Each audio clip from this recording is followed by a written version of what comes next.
Men ham munozara moderatoriman.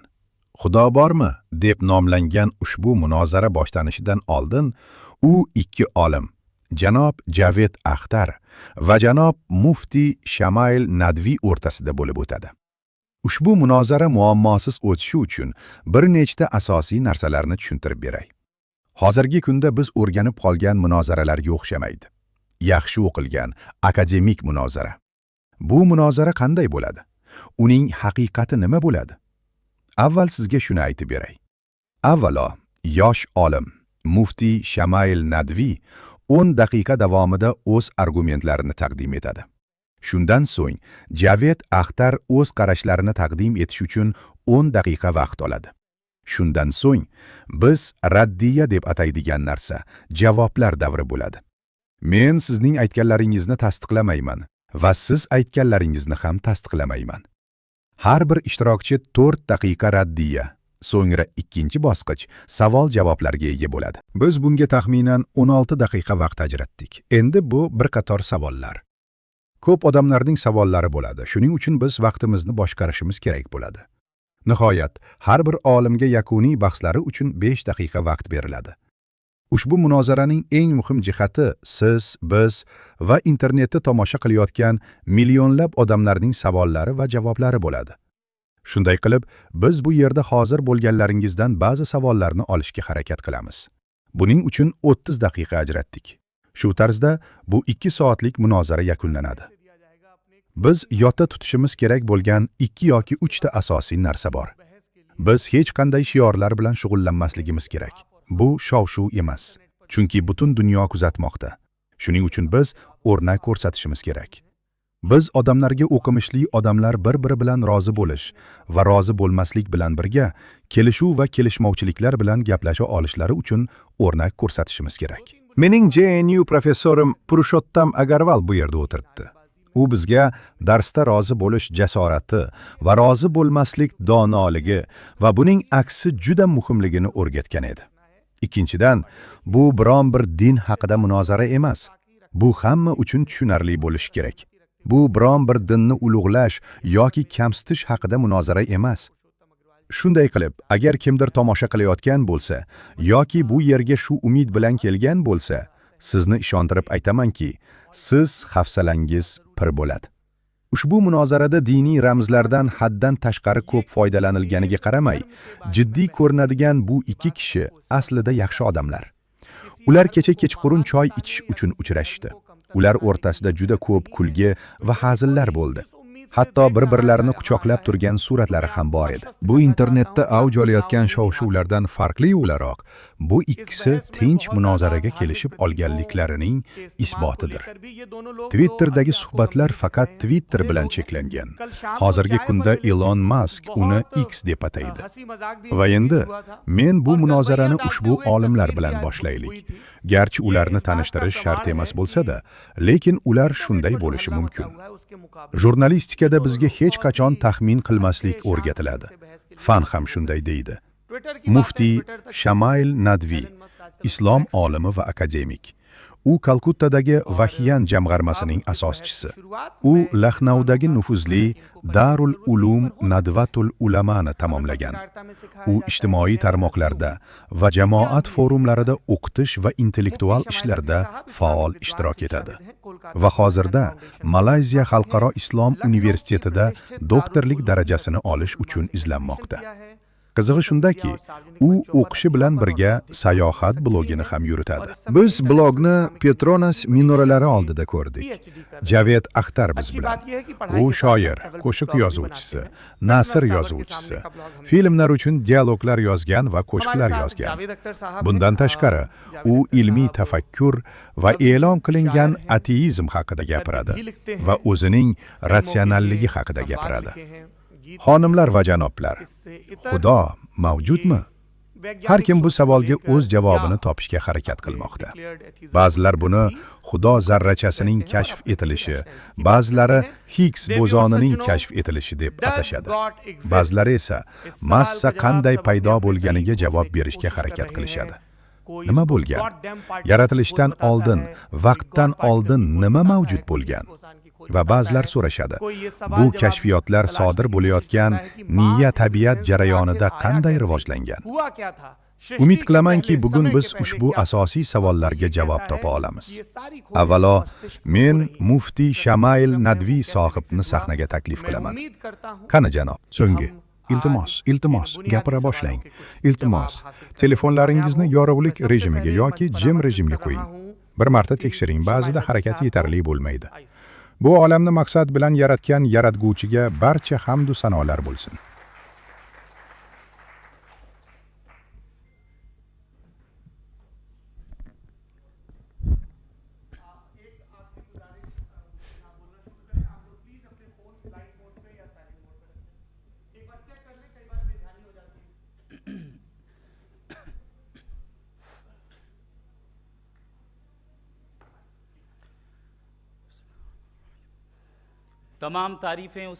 Hurmatli Ser Javed Akstar, Janob Saurab Dvivedi va hurmatli tomoshabinlar, bugun shu yerda bo'lganingiz uchun barchangizga rahmat. Bugungi munozarada biz Xudo bormi mavzusi haqida gaplashmoqchi ekanmiz. 40 milliondan ortiq odamlar ishtirok etgan. Demak, bu har qanday qaror qabul qilish uchun turli standartlar bo'lishi mumkin bo'lgan mavzu. Shunday ekan, bahs boshida bugungi mavzuda qaysi me'yor to'g'ri, qaysi biri noto'g'ri bo'lishi muhim. Bizning hurmatli janob Javed Akstar sahob tezda amal qiladigan birinchi me'yor bu ilm-fan. Holbuki, fan Xudoning mavjudligini to'g'ridan-to'g'ri isbotlash yoki uning mavjudligini inkor etish uchun standart bo'la olmaydi. Va buning sababi nimada? Men buni aytmayapman. Buni sizga tushuntirish uchun Milliy fanlar akademiyasi aytadi. Fanda Xudo borligini isbotlash va rad etish jarayonlari yo'q. Nima uchun? Chunki fan empirik dalillar bilan. Empirik dalillar esa bizning tabiiy va jismoniy dunyomiz bilan bog'liq. Xudo esa jismoniy bo'lmagan va g'ayritabiiy haqiqatdir. Shuning uchun siz jismoniy haqiqatni topish bo'lgan vosita bilan jismoniy bo'lmagan haqiqatni tekshira olmaysiz. Shuning uchun bugungi kunda bu bahsda Allohning borligini isbotlash yoki inkor etish uchun ilmiy dalillar qabul qilinmaydi. Ikkinchi standart vahiy bo'lishi mumkin. Vahiy orqali biz Xudo bor yoki yo'qligini isbotlashimiz mumkin. Ammo bu standart bugungi kunda ham ahamiyatsiz. Nima uchun? Chunki vahiy men uchun ilm manbai, to'g'ri bilim manbaidir. Lekin bizning Javed Akhtar sahobimiz uchun haqiqiy bilim manbai emas. Shuning uchun bugungi bahsda men Javed Akhtar sahob uchun nomaqbul bo'lib qolmasligi uchun biron bir diniy kitobdan bitta dalil keltirmayman. Amalga oshirish mumkin bo'lgan uchinchi usul kuzatish. O'sha birodar, kimdir bizga Xudoni ko'rsat deydi. Sizningcha bu 14 milliard yil davom etgan deb ishoniladi. Lekin men bu doridan hech qanday foyda ko'rmayapman. Demak, bu aslida noto'g'ri vositadan foydalanmoqda. Bu xuddi Javed sahib muftiy sahibga metal detektor orqali plastmassani qanday aniqlashni ko'rsatishimni so'raganga o'xshaydi. U har doim u yerda bo'lgan, shunday emasmi? Noto'g'ri vositadan foydalanayotganingizni biling. Ustozlaringizdan biri shoir bo'lgani uchun shoir bo'lgan bo'lsangiz va u shoir bo'lgan bo'lsa, xuddi shu tarzda biz hayotda olg'a intilib, hech qayerda to'xtamasak, kechirasiz, hech qachon shoir bo'la olmaysiz. Shuning uchun menimcha Xudo borligi haqida empirik dalillarni talab qilish bolalarcha ishdir. Va bizning hurmatli janob Javed Akhtar sahob endi bu bosqichdan ancha uzoqlashdi. Endi faqat bitta me'yor qoldi. Va u me'yor aql, mantiq, fikrlash va bu me'yor ostida Xudoning mavjudligi isbotlanadi yoki Xudoning mavjudligi inkor etiladi. Ammo bu juda muhim va nozik mavzu bo'lgani uchun mantiqiy dalil ham aniq va noaniq bo'lishi kerak. Bu 2 va 2 ta 4 bo'lgani kabi aniq. Buni mantiqan rad etish mumkin emas. Masalan, hurmatli janob Saurab Sahibni aytaylik. U inson va barcha insonlar ongli mavjudotdir. Xo'sh, natija qanday bo'ldi? Bizning Saurab Sahib ham ongli mavjudotdir. Bu noaniq dalilmi yoki aniq dalilmi? Bu aniq dalil. Bu 2 va 2 ta kabi aniq. Menimcha bundan kattaroq narsa yo'q. Odamlarda axloq bor ekan, siz qoidalarsiz yashashingiz mumkin. Aks holda tartibsizlik sodir bo'ladi. Ammo men bashorat sifatida e'lon qilamanki, hech kim bunday aniq dalil keltira olmaydi. Biz bahslashamiz va aniq dalillar keltiramiz. Mantiqiy dalillar keltiradi. Men keyin bor bo'laman, lekin hozir ham mavjudman. Bu boshqa narsa. Siz guru, biz 13-turni o'tkazganimizda biz sizni sahnaga o'tiramiz. Keling, javobni tinglaymiz. Siz va men alohida oroldamiz. Bizdan oldin hech kim bo'lmagan orol. Yurish paytida siz to'satdan sizning oldingizda pushti rangli to'pni ko'rdingiz. Sizning xayolingizga keladigan birinchi savol nima? Nega bu to'p bu yerga keldi? U qanday keldi? Bu haqiqat. Shundan so'ng siz savol berishdan din to'sadi, dedingiz. Bu siz erkinlik berganingiz emas. Har doim nima qilishni xohlasangiz qiling. Adolat insoniy tushuncha. Tabiatda adolat yo'q. Zo'rlashning nima keragi bor? Bilasizmi, bu to'p bo'lgani uchun uning mavjudligi shart emas. U mavjud bo'lishi mumkin edi, mavjud bo'lishi mumkin emas edi. Agar mavjud bo'lsa, u boshqa shaklda, boshqa rangda ham shunday qilgan bo'lardi. Endi siz bu to'pni kengaytirishda davom eting, kengayishda davom eting. Bu to'p koinotning o'lchamiga aylansa ham. Aytingchi, savol hajmi kattalashishi tufayli o'zgaradimi? Umuman o'zgarmaydi. Bu koinot qayerdan paydo bo'lgan? Bu tabiiy emas. Bu umuman samoviy emas. Nega kelding? Kim yaratgan? Bu savol o'sha paytda ham o'z kuchini saqlab qoladi. Ammo bu savolni janob Javed Axtar sahobga bersak, uning dunyoqarashi faqat o'zi emas, balki ateistik bo'lgani uchun bu barcha ateistlarni anglatadi. Va bu savolni ateistik dunyoqarashga ega bo'lgan kishiga bersangiz, bu olam qayerdan paydo bo'lgan? Demak, ularning javobi yo jaholatdan dalil yoki dogmatik bo'ladi. Yoki ular men bu qayerdan kelganini bilmayman, shuning uchun Xudo yo'q deyishadi. Bu jaholatdan kelib chiqqan dalil. Yoki bu olam o'z-o'zidan paydo bo'lgan deyishadi. Bu shuni anglatadiki, to'p ham o'z-o'zidan bo'lish kerak. Ammo to'pga kelsak, uning o'z-o'zidan paydo bo'lganligi haqidagi tushuntirish qabul qilinmaydi. Ammo bu koinotga nisbatan amalga oshiriladi. Biz buni boshqa so'zlar bilan dogma deb ham atashimiz mumkin. Ikkinchidan, bizning Javed Axtar sahobimiz albatta gap xudosi misolini keltiradi. Yana misol keltiramizki, ilgari chaqmoq chaqsa, odamlar bir xudoga, yomg'ir yog'sa, boshqa xudoga yuzlanishgan. Uning hech qanday bahsi yo'q edi. Bu bizning dunyoqarashimiz emas. Bu bizning dunyoqarashimiz umuman emas. Chunki tabiat hodisalari jarayonining talqinini bilish Xudoning mavjud emasligini isbotlamaydi. Inshaalloh, bu haqda yana gaplashaman. Siz ham buni ko'rasiz. Va men bizning hurmatli janob Javed Axtar sahobimiz ham albatta hissiy dalil beradi deb umid qilaman. Bu haqiqatni hal qilishda mantiqiy xatodir. Nima uchun? Masalan, agar Xudo mavjud bo'lsa, nega yovuzlik bor deb aytadi? Holbuki, men yovuzlikning mavjudligi Xudoning mavjudligiga dalildir. Unga qarshi emas deyman. Chunki agar Xudo bor bo'lsa, biz hammamiz uning oldida javob beramiz. Va agar javobgar bo'lsak, hisob berish uchun yomonlikning mavjudligi kerak. Biz javobgar bo'la olmaymiz. Va agar biz javobgar bo'lmasak, Javed Axtar sahobdan nima uchun bu dunyoda sayohat qilish kerakligini aytib berishni so'raymiz. Agar Xudo yo'q bo'lsa, nega u yerda sayohat? Sayohatdan keyin qasos ruhini topgan va bu dunyoni xuddi shunday tark etgan odamlarning ruhichi? Ularning barcha qiyinchiliklari behuda bo'ladimi? Endi xuddi shu misolga qaytsak, agar kimdir mendan bu to'pni kim yasaganini so'rasa yoki bu kengaytirilgan to'pni kim yaratdi? Men shuni aytmoqchimanki, bu koinot va bu koinotdagi hamma narsa shartli, kontingent bo'lish. Biror narsa borligi uchun kimgadir bog'liqligini anglatadi. Demak, bu koinot shartli. Va agar biror narsa shartli bo'lmasa, men sizdan koinotda qaysi narsa shartli emasligini ko'rsatishingizni so'rayman. Keling, biroz e'tibor beraylik va biz ham ko'raylik. Va shartli narsalar mavjud bo'lganda, faylasuflarning terminologiyasiga ko'ra, biz o'sha joyga yetib boramiz va zarur mavjudot deb ataladigan mavjudotga erishamiz. Aynan o'sha zaruriy mavjudot, uning yo'qligi mumkin emas. Chunki agar u mavjud bo'lmaganida, hamma narsa vujudga kelmas edi va bu barcha shartli narsalar unga bog'liq. Endi bu savolni bersangiz, bu mashhurni kim yaratgan? Xo'sh, uning sababi nima? Xo'sh, uning sababi nima? Xo'sh, uning sababi nima? Va cheksiz bo'ling. Biz buni sabablarning cheksiz regressi deb ataymiz. Bu mantiqiy xatodir. Konsepsiyada cheksizlik mumkin. Masalan, cheksiz sonli sonlarni 1 dan 3 gacha sanashda davom eting. Men konseptual tarzda gapirmayapman. Sabablarning cheksiz regressi mumkin yoki yo'qligini amaliy haqiqatda isbotlang. Agar iloji bo'lsa, biz misol keltirayotganimizni qabul qilamiz. Agar iloji bo'lmasa, faqat bitta variant qoladi. Biz buni zaruriy mavjudot deb ataymiz. Mustaqil bo'lgan zaruriy mavjudot. Chunki u qaram bo'lib qolsa, endi kerak bo'lmaydi. Ichki bo'lgan mustaqil mavjudot. Agar u ichki bo'lmasa, boshlang'ichga ega bo'lsa, demak uning o'zi kontingentdir. Qudratli mavjudot. Chunki kontingentni amalga oshirish uchun kuch kerak. Aqlli va bilish mumkin bo'lgan mavjudot. Chunki koinot aniq tabiatning o'ziga xos shakllari va o'ziga xos qonunlari ostida ishlaydi. Rahmat. Rahmat muftiy sohib. Ushbu dalillardan keyin men Javed Axtar sahobdan iltimos qilaman. O'tirib gapirmoqchimisiz? Avvalo, muftiy sohibga bir xushxabarni aytmoqchimanki, mening ilm-fan borasidagi bilimim juda cheklangan. Bundan xavotir olmang. Lekin menda qandaydir aql bor. Qarang, Xudoning bu surati yangi rasm emas. U yerda asrlar davomida mavjud.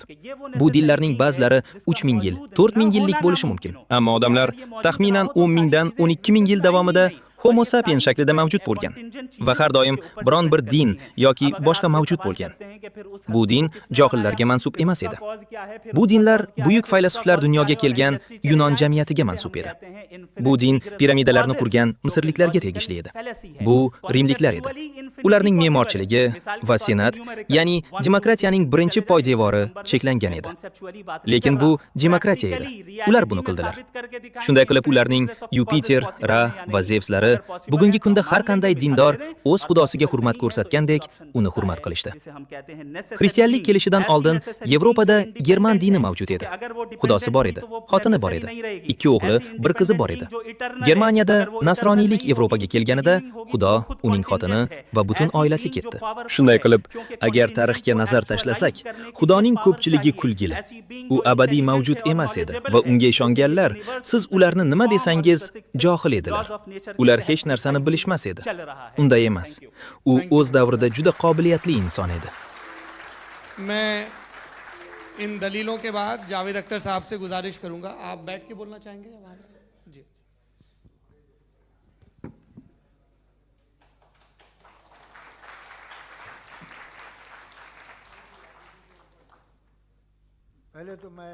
Va u o'z vaqtida buyuk ishlarni qildi. U faylasuf va olim edi. Ammo ularning dini qayerga ketdi? Ularning xudosi qayerga ketdi? Bugungi kunda odamlar dunyoda mavjud bo'lgan xudoga ishonishadi. Necha yildan keyin nima bo'lishini qanday bilasiz? Agar Yevropaga qarasak, cherkovlar bo'sh. Shunday qilib, vaqt o'tishi bilan narsalar o'zgaradi. Dinlarga kelsak, har bir din sizdan bir narsani, iymonni talab qiladi. Voy voy. Iymon va e'tiqod o'rtasidagi farq nima? Bu odam uchun juda muhim narsa bo'lardi, janob. Agar Xudo bor bo'lsa, menga ko'rsating. Bu aqlsiz narsa. Nega mendan iymon so'raysan? Nega ishonaman? Chunki bu dunyo dumaloq bo'lsa, uning tepasi bo'lishi kerak. Buni ko'pchilik hal qiladi. Nima to'g'ri, nima noto'g'ri. Sog'lom fikr aytadiki, bu sodir bo'ladi. Dalil bor, guvoh bor, aql bor. Shuning uchun bu mening e'tiqodim emas. Xo'sh, iymon va e'tiqod o'rtasidagi farq nima?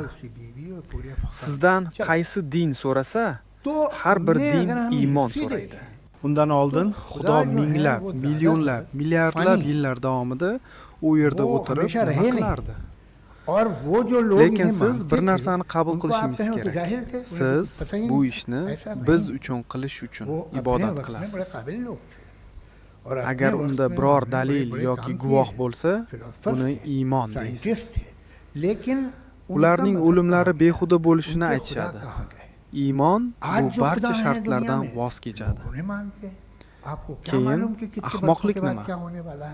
Agar men mantiqsiz, mantiqiy, dalil, guvoh, dalil bo'lmagan narsaga ishonsam va unga ishonsam, bu ahmoqlik bo'ladi.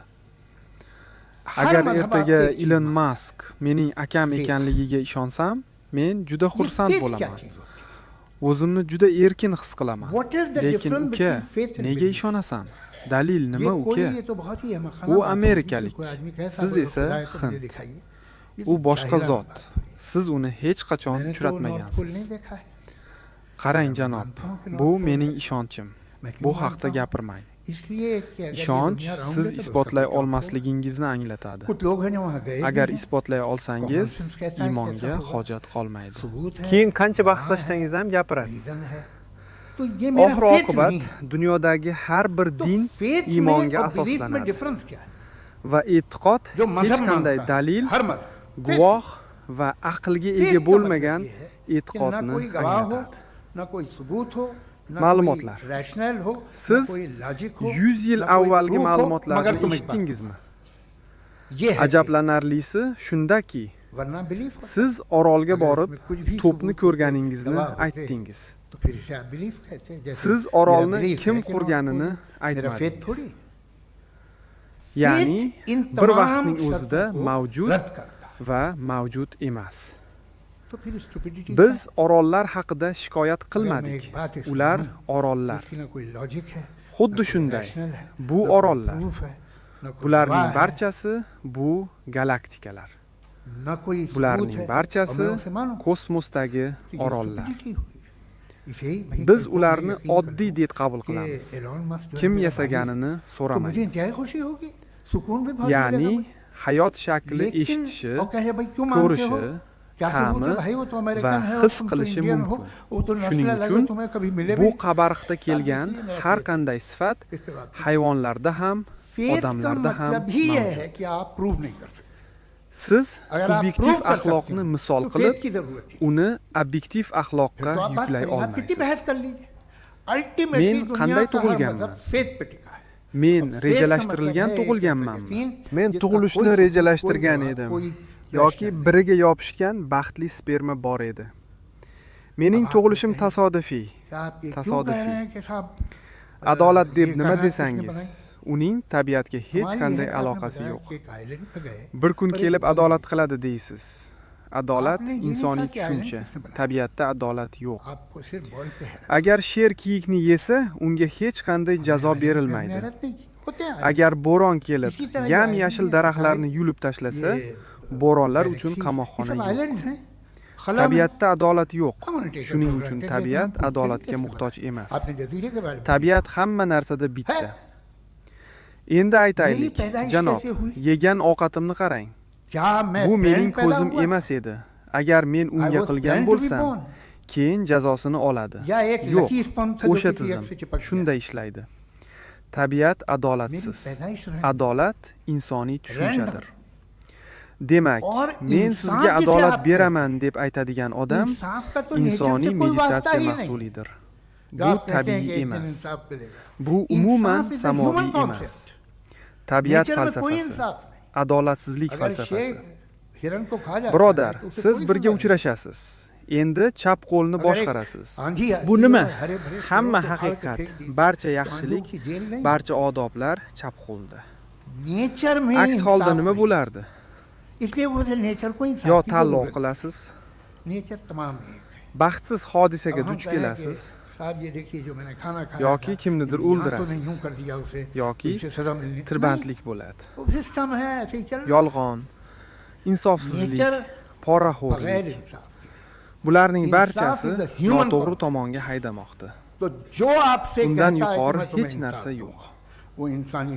Biz buni xuddi chapqo'l haydovchini yaratganimiz kabi yaratdik. Bu adolat tushunchasi bizniki. Buning tabiatga hech qanday aloqasi yo'q. Arslon kiyikni yeydi, qamoqqa tushadimi? Hech narsa bo'lmaydi. Demak, dunyo dinlarining sizga adolat haqida bergan va'dalari bu ularning inson tomonidan yaratilganligini ko'rsatadi. Bu rasm boshqa joyga tegishli emas. Tabiat nima bo'lishidan qat'iy nazar, ba'zilar tabiat Xudo. Shuning uchun tabiatda adolat yo'q. Boshqa joyda o'limdan keyin adolatga erishaman deb va'da qilasiz. Agar men buni olsam, men juda xursand bo'laman. Lekin bunga ishona olmayman. Chunki men ishonch hosil qila olmayman. Bu ularning asosli emasligini anglatadi. Agar din me'yorida bo'lsa, yaxshi bo'ldi. Har qanday din ham sizda qandaydir fazilatlarni qarang, uning bu ustunligi, o'sha ustunligi bor. Dorilarning ko'pchiligida spirtli ichimliklar ishlatiladi va Amerikada so'rov o'tkazilgan vaqtni aniqlash uchun bir tomonda spirtli ichimliklarni iste'mol qilmaydiganlar va boshqa tomondan har kuni bir shisha spirtli ichimliklar ichadiganlar bor edi. U eng uzoq umr ko'rdi. 2 qoziq o'lchab, spirtli ichimliklarni iste'mol qiladigan va ovqat yeydiganlar. Ammo biz spirtli ichimliklarni yomon deb hisoblaymiz. Men ham yomon his qilyapman. Nima uchun? Bu sodir bo'lmaydi. Ba'zi narsalar o'sib boradigan odatlarga ega. Shu paytgacha men sut ichgan odamni ko'rganman. Agar 10 yildan keyin uchrashsangiz ham, siz bir xil stakan ichasiz. Bunday bo'lmaydi. Ertalabdan beri sut ichishni davom ettiradi. Men milk xolitsni ko'rmaganman, alkogolli. Bu dinning tendensiyasi. Saraton ko'paygandek, spirtli ichimliklar ko'paygandek o'sadi. Uni to'g'ri ishlatadiganlar ham bo'ladi. Ishonchim komilki, muftiyimiz Sohib ham ulardan biri. Men u bilan uchrashganimdan juda xursand bo'ldim. Ammo u yerda qancha odam bor yoki biz iymonli odamlarning dunyodagi vayronagarchilikka qanchalik aloqasi borligini ko'rsak, qanday qilib hamma dinlar buni aytmaydi demasligi mumkin. Lekin ular bu dindan ichishganda o'zlarini shunday tutishadi. Agar bu ozgina bo'lsa, bu yaxshi narsadir. Ammo spirtli ichimliklar kichik bo'lib qolmaydi. Birinchi navbatda uni ichish istagi bor. Agar tanada ozgina 2 yoki 3 ta saraton hujayralari bo'lsa, odam bundan o'ladi. Ammo bu 2 yoki 3 ta hujayra davom etmaydi. Ular ko'payadi. Javed Saheb, vaqt tugadi. Vaqt keldi. Mana gap tugadi. Sizni tinglab juda xafa bo'ldik. Ha, men muftiy Sahibni birinchi javob bosqichiga taklif qilaman. Rad etish birinchi raund. Sizda 7 daqiqa bor.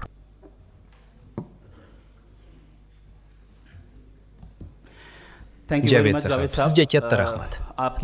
Sizni tinglab juda xafa bo'ldik. Inson tanasiga tegishli genlar, DNK. Darhaqiqat, kecha biz muftiy Sohib va Javid Sohibdan hind tili va sog'lom fikr hammaga tushunarli bo'lishini so'ragan edik. Qayerda qiyin so'zlarni ishlatsangiz ham ularni eslatib turing. Ular zavqlanishadi. Kelishdikmi? Endi buni biroz mantiqiy ko'rib chiqaylik. Rahmat. Shunday qilib, birinchi navbatda bizning hurmatli Javed Sahib Xudo o'lganligini aytdi. Qancha dinlar oldinga o'tdi? Men aytamanki, kim shartli narsani Xudo deb bilsa, uni noto'g'ri deb hisoblagan. U umuman Xudo emas. Bunday gaplarni aytmang. Yaxshi. Biz buni hech kimga isbotlashni maqsad qilganimiz yo'q. Ikkinchi gapi esa iymon va iymon edi. Bu u birinchi marta taqdim etgan iymonning shunday ta'rifidir. Yoki afsuski, u birinchi marta taqdim etmadi. Richard Dawkins birinchi marta taqdim etdi. Men bu manba qayerdan ekanligini bilaman. Epistemologik nuqtai nazardan siz bunday e'tiqod va e'tiqodni farqlay olmaysiz, janob. Meni bir daqiqa tinglang, janob. E'tiqod ham to'g'ri, ham noto'g'ri. Mantiq, aql va dalil bilan mustahkamlangan iymon to'g'ri bo'ladi. Bu ma'nosiz. Biz hech qanday mantiq va dalil bo'lmagan e'tiqodga ishonmaymiz. Biz ishonmaymiz. Faqat o'zaro tekshirish haqida gapirganman.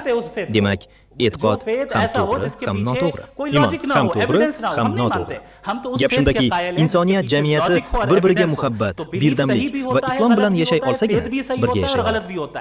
Bugun siz e'tiqodni qabul qilasizmi yoki e'tiqodni qabul qilasizmi? Bugun savol haqiqat nima haqida bo'ladi? Haqiqiy e'tiqod to'g'rimi yoki to'g'ri e'tiqod? To'g'ri va yolg'on e'tiqod nima va yolg'on e'tiqod nima? Kamera ramkasi sizga tushishi uchun bir muddat pauza qilinadi. U so'ragan ikkinchi narsa, u holda ahmoqlik nima? E'tiqod, din, ahmoqlik bo'lmasa, boshqa nima bor? Chunki iymon haqida gapiradigan bo'lsak, ahmoqlik nima? Men ahmoqlikni ateizm deyman. Buning sababi shundaki, siz yo'lda ketyapsiz va siz bog'ga borasiz va u yerda gullar bilan yozilganini ko'rasiz. Men Javed Akhtarni yaxshi ko'raman va men chindan ham sevaman. Men sizni yaxshi ko'raman, janob. Ular orasida Al-Hakim ham bor. Voy bo'y. Shunday qilib, men kimnidir ovqatlantirishim kerak bo'ladi. Bu tabiiy tanlovmi? Yo'q, u aniq ishlab chiqilgan. Savol shuki, Javed Sahib bundan kelib chiqadimi? Ilm mantiqi boshqa, din mantiqi boshqa. Shuning uchun, agar kimdir koinot juda aniq ishlayotgani haqidagi sog'lom fikrni qabul qilmasa, deylik, u o'z-o'zidan yaratilgan. Menimcha, bundan kattaroq narsa yo'q. Bu mantiqiy narsa. Keyin boshimiz orolga emas, to'pga e'tibor qaratganingizni aytdi. Hey, men orolni kim yasaganini tushuntirish uchun to'p misolini keltiraman. Va to'p ham shartli, orol ham shartli. Ikkalasi ham muhim loyiha talab qiladi. Bundan tashqari, u tabiatda adolat yo'qligini aytdi. Axloq nima? Adolat nima ekanligini biz hal qilamiz. Xuddi shunday. Bu orollar, bularning barchasi bu galaktikalar, bularning barchasi kosmosdagi orollar. Ishonchim komilki, men hech bir turni o'tkazib yuborishingizga yo'l qo'ymayman. Haydash va yo'l harakati haqida siz keltirgan misol subyektiv axloqdir. Siz subyektiv axloqni misol qilib, uni obyektiv axloqqa yuklay olmaysiz. Adolat yoki obyektiv axloq. Agar siz tabiatda adolat yo'q desangiz, adolat bo'lmasligi tabiiydir. Men rejalashtirilgan tug'ilganmanmi? Nega biz dunyoda adolat o'rnatishga shunchalik intilyapmiz? Bu mantiqsiz narsa, mantiqsiz narsa. Mening tug'ilishim tasodifiy.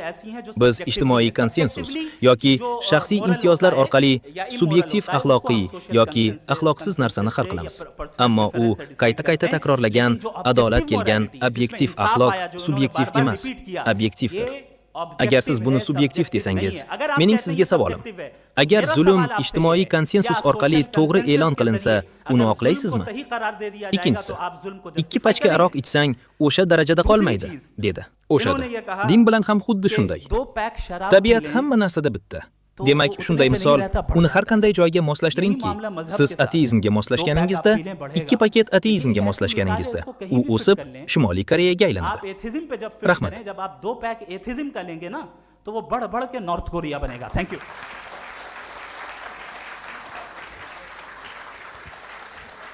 Men Javed Sahebni rad etishning birinchi bosqichiga taklif qilaman. Sizda 7 daqiqa bor. Iltimos, qayta o'rnating. Muftiy sohib ham tabiatda adolat yo'qligini qabul qilganidan xursandman. Ammo ularning dini qayerga ketdi? Sizdan bir narsani so'rayman, bilib oling. Boqqa borganingizda juda chiroyli gullarni ko'rasiz. Bularning hech biri tabiiy emas. Bu gullarning barchasi kesishish orqali qilingan. U umuman xudo emas. Umuman xudo emas. Bu gullarni odamlar yasagan va ularni bog'da ko'rsangiz, voy deysiz. Bular odamlar tomonidan yaratilgan. Ularni kesib o'tish va qayta rivojlantirish orqali turli xil gullar yaratilgan. Xo'sh, nima dedingiz, janob? Siz buni isbotlaysiz. Sen menga shuni ayt. Inson ko'p narsalarni qilgan. Har doim vaqt bor. Shuning uchun qanday deysiz? U doimo bo'lgan va bo'ladi. Nega mendan iymon so'raysan? Siz mantiqiysiz. Sizda barcha mantiqiy fikrlar mavjud. Sizda barcha dalillar bor. Buni ko'pchilik hal qiladi. Nima to'g'ri, nima noto'g'ri. O'sha birodar, sen taslim bo'lib savol bermaysan. Hech bir din barcha savollarni berishga ruxsat bermaydi va juda ko'p savol berishni taqiqlaydi. Siz adashasiz. Nega to'xtayapsiz? Haqiqat shundaki, inson sanasi nima? Insoniyat tarixi shundan iboratki, dunyoda 2 xil odamlar mavjud. Uning ulug'vorligiga sajda qilgan kishi, ikkinchidan jaholatlari yoki dindorligi bilan kurashib, bu nima ekanligini bilib olganlar. Siz nima deysiz? Bugun bu olam qanday paydo bo'lganiga hayron qoldingiz? Odamlar hayron qolishdi. Agar quyosh botsa, u qanday qilib bu yerdan chiqadi? Unda bo'lishingizga hech qanday e'tiroz yo'q. Bir qadam orqaga o'ling. Xo'sh, buning ortidan ketasiz. Qayerdan kelganini so'ramang, deyshadi. Bu kuch har doim mavjud bo'ladi. Xo'sh, sizda koinotga ishonishda qanday muammo bor? Savolim shuki, Javed sohib mantiqni ko'p marta ishlatgan. Fanda mantiq bor, dinda mantiq yo'q. U har doim bo'lganmi yoki yo'qmi, biz bilmaymiz. Bu qaysi professor bo'ladi? Ularda hamma bilim bor. Ilgari dinozavrlar borligini hech kim bilmas edi. Hech kim bilmaydi. Dunyoning hech bir diniy kitobida dinozavrlar haqida so'z yo'q. Ammo qolgan hamma narsa 4 ta oson darsda qanday qilib olamni yaratish va boshqa hamma narsa ma'lum. Hamma narsani biladigan odam buziladi. Yaratilishning o'zi yaratguvchidir. Lekin ularga sig'inmaylik. Odamiyligimizga sig'inmaylik. Keling, bilib olishga harakat qilaylik. Siz o'tirgan dunyo, janob, bu zal, bu elektr, bu miki, siz kelgan samolyot, siz bu yerga kelgan mashina. Bularning barchasi savol bergan odamlar tomonidan yaratilgan. Bu yerda musulmonlarga qarshi va har bir bosqichda bu savollarga makruh, noto'g'ri deyilardi. Siz hozirgina sanani o'qidingiz. Barton Ellisorning juda qiziqarli kitobi bor. Unda u din va fan haqida yozgan. Bu haqda qadim zamonlardan beri din fanga qarshi bo'lgan. Va qanchalik ko'p bo'lsa, u bug' mashinasiga qarshi edi. U hatto bug' mashinasiga qarshi edi. Vatikan bergan. Bu yaxshi narsalar, ularni saqlang. Ularning ma'lumotlari mustaqbilga tegishli bo'lmasligi mumkin. Republican नहीं करने देते, उसकी प्रशिक्षण करें. जी, time. Thank you so much. Bu bahsning ikkinchi bosqichi 7 daqiqa. श्रृंखला में राउंड 2 के लिए मुफ्ती साहब को आमंत्रित कर रहा हूं. आपके पास एक बार फिर से 7 मिनट का वक्त है. शुक्रिया. Va bugun siz aytayotgan bularning barchasi mumkin emas. Bu qanday sodir bo'ldi? Bir voqeani eslayman. 6-sinfda o'qiyotganimda matematikadan juda zaif edim. U umuman xudo emas. U menga 1, 2, 3, 4, 5, 6, 7 o'rgatdi. Ya'ni siz shifokorga ishonganingiz uchun shunday deyapsiz. Shuning uchun Xudoga ishoning. 1 ni 2 ga bo'lish, 3 ni 4 ga bo'lish nima ekanligini tushuntirgan kuni. Okey, bu yaxshi narsa. Bu odam yurayotib, tirik organizmning ichiga kirishni aytayapti. Shuning uchun uning mavjudligi va nima uchun borligi haqida o'ylash bog'liq. Ikkinchidan, biz bu dunyoga sinov uchun kelganmiz. Sinovdan o'tmoqdamiz. Va har bir inson turlicha sinovdan o'tadi. Va nima sodir bo'ladi? Bu sizning insoniy uchrashuvingiz. Hamma qarorlarni juda tez qabul qilmang. Pichoqni noto'g'ri ishlatgan kishi xato qiladi. Nima deyish kerak? Bu koinot qanchalik uzoqqa cho'zilgan? Bu qachondan beri sodir bo'ldi va qancha davom etadi? Biz bilmaymiz. Siz qaror qildingiz. Qachon yaratilgan? Sizningcha bu 14 milliard yil davom etgan deb ishoniladi. Sizning yoningizda tabiat adolatsizlikka asoslangan. U shunday indamay duo olib o'tirardi. Shunda uning boshiga fikr keldi. Keling, bir ish qilaylik. Vaqt yaxshi o'tadi. Keling, koinot yarataylik. O'ylab ko'ring, u har doim u yerda bo'lgan, shunday emasmi? Kamera ramkasi sizga tushishi uchun bir muddat pauza qilinadi. Bu yaratilgan. Iltimos. Ularning ishi nima edi? Men sizga aytdimki, odamlarda Allohni faqat mehribon va hamma narsaga qodir deb bilish noto'g'ri tushunchadir. Bu juda oson. Bugun biz asta-sekin bilib oldik. Yillar o'tib, 22,5 ming yil oldin sodir bo'lgan voqeani sizga kimdir aytdimi? Nima deyish kerak? Bu koinot qanchalik uzoqqa cho'zilgan? Bu qachondan beri sodir bo'ldi va qancha davom etadi? Biz bilmaymiz. Siz qaror qildingiz. Qachon yaratilgan? Sizningcha bu 14 milliard yil davom etgan deb ishoniladi. Sizning yoningizda tabiat adolatsizlikka asoslangan. U shunday indamay duo olib o'tirardi. Shunda uning boshiga fikr keldi. Keling, bir ish qilaylik. Vaqt yaxshi o'tadi. Keling, koinot yarataylik. O'ylab ko'ring. U har doim u yerda bo'lgan, shunday emasmi? Kamera ramkasi sizga tushishi uchun bir muddat pauza qilinadi. Bu yaratilgan. Iltimos. Ularning ishi nima edi?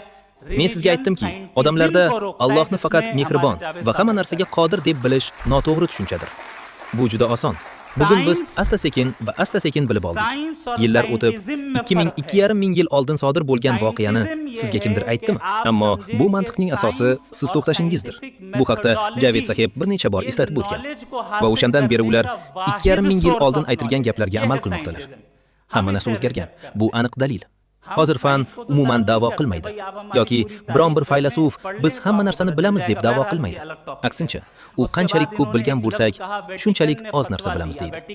Oxir-oqibat dunyodagi har bir din iymonga asoslanadi va e'tiqod hech qanday dalil, guvoh va aqlga ega bo'lmagan e'tiqodni anglatadi. Uni e'lon qiling. Ha, vaqt tugadi. Rahmat, katta rahmat. Men muftiy Sahibni ushbu bahslarning ikkinchi bosqichiga taklif qilaman. Yana bir bor 7 daqiqa vaqtingiz bor. Rahmat. Janob Javed Axtar sahob, iymonning ma'nosini aytadigan ko'p marta takrorlaydi. Aytdi. Iymon to'g'ri va noto'g'ri.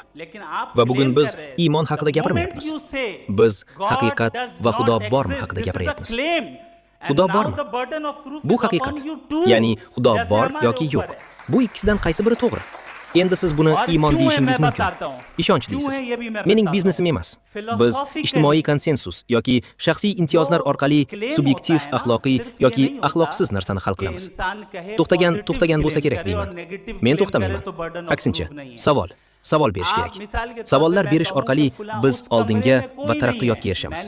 Va shuning uchun men bugun bu yerga keldim. Ammo bu savol nafaqat Xudoga, balki sizga ham tegishli bo'ladi. Savol ateizm haqida ham bo'ladi. Savol faqat din haqida bo'lmaydi, hamma narsa haqida bo'ladi. Va bugun men savollar beraman va umid qilamanki, siz javob berasiz. Bu to'p koinotning o'lchamiga aylansa ham. Aytingchi, savol hajmi kattalashishi tufayli o'zgaradimi? Umuman o'zgarmaydi. Olam vaqt va makon bilan bog'langan shartli narsadir. Vaqt va makon bilan bog'langan narsa shartli bo'ladi. Nima shartli bo'lishidan qat'iy nazar, uning boshlanishi sodir bo'lishi kerak. Boshlanishi bo'lgan narsa abadiy bo'la olmaydi. Bu odatiy narsa.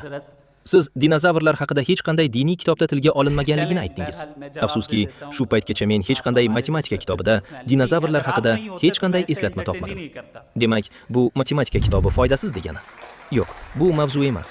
Vahiy va diniy kitoblarning mavzusi kelib, qanday qilib velosiped yasashni aytmasin yoki kelib dinozavrlar qachon bo'lganligini aytib berish emas.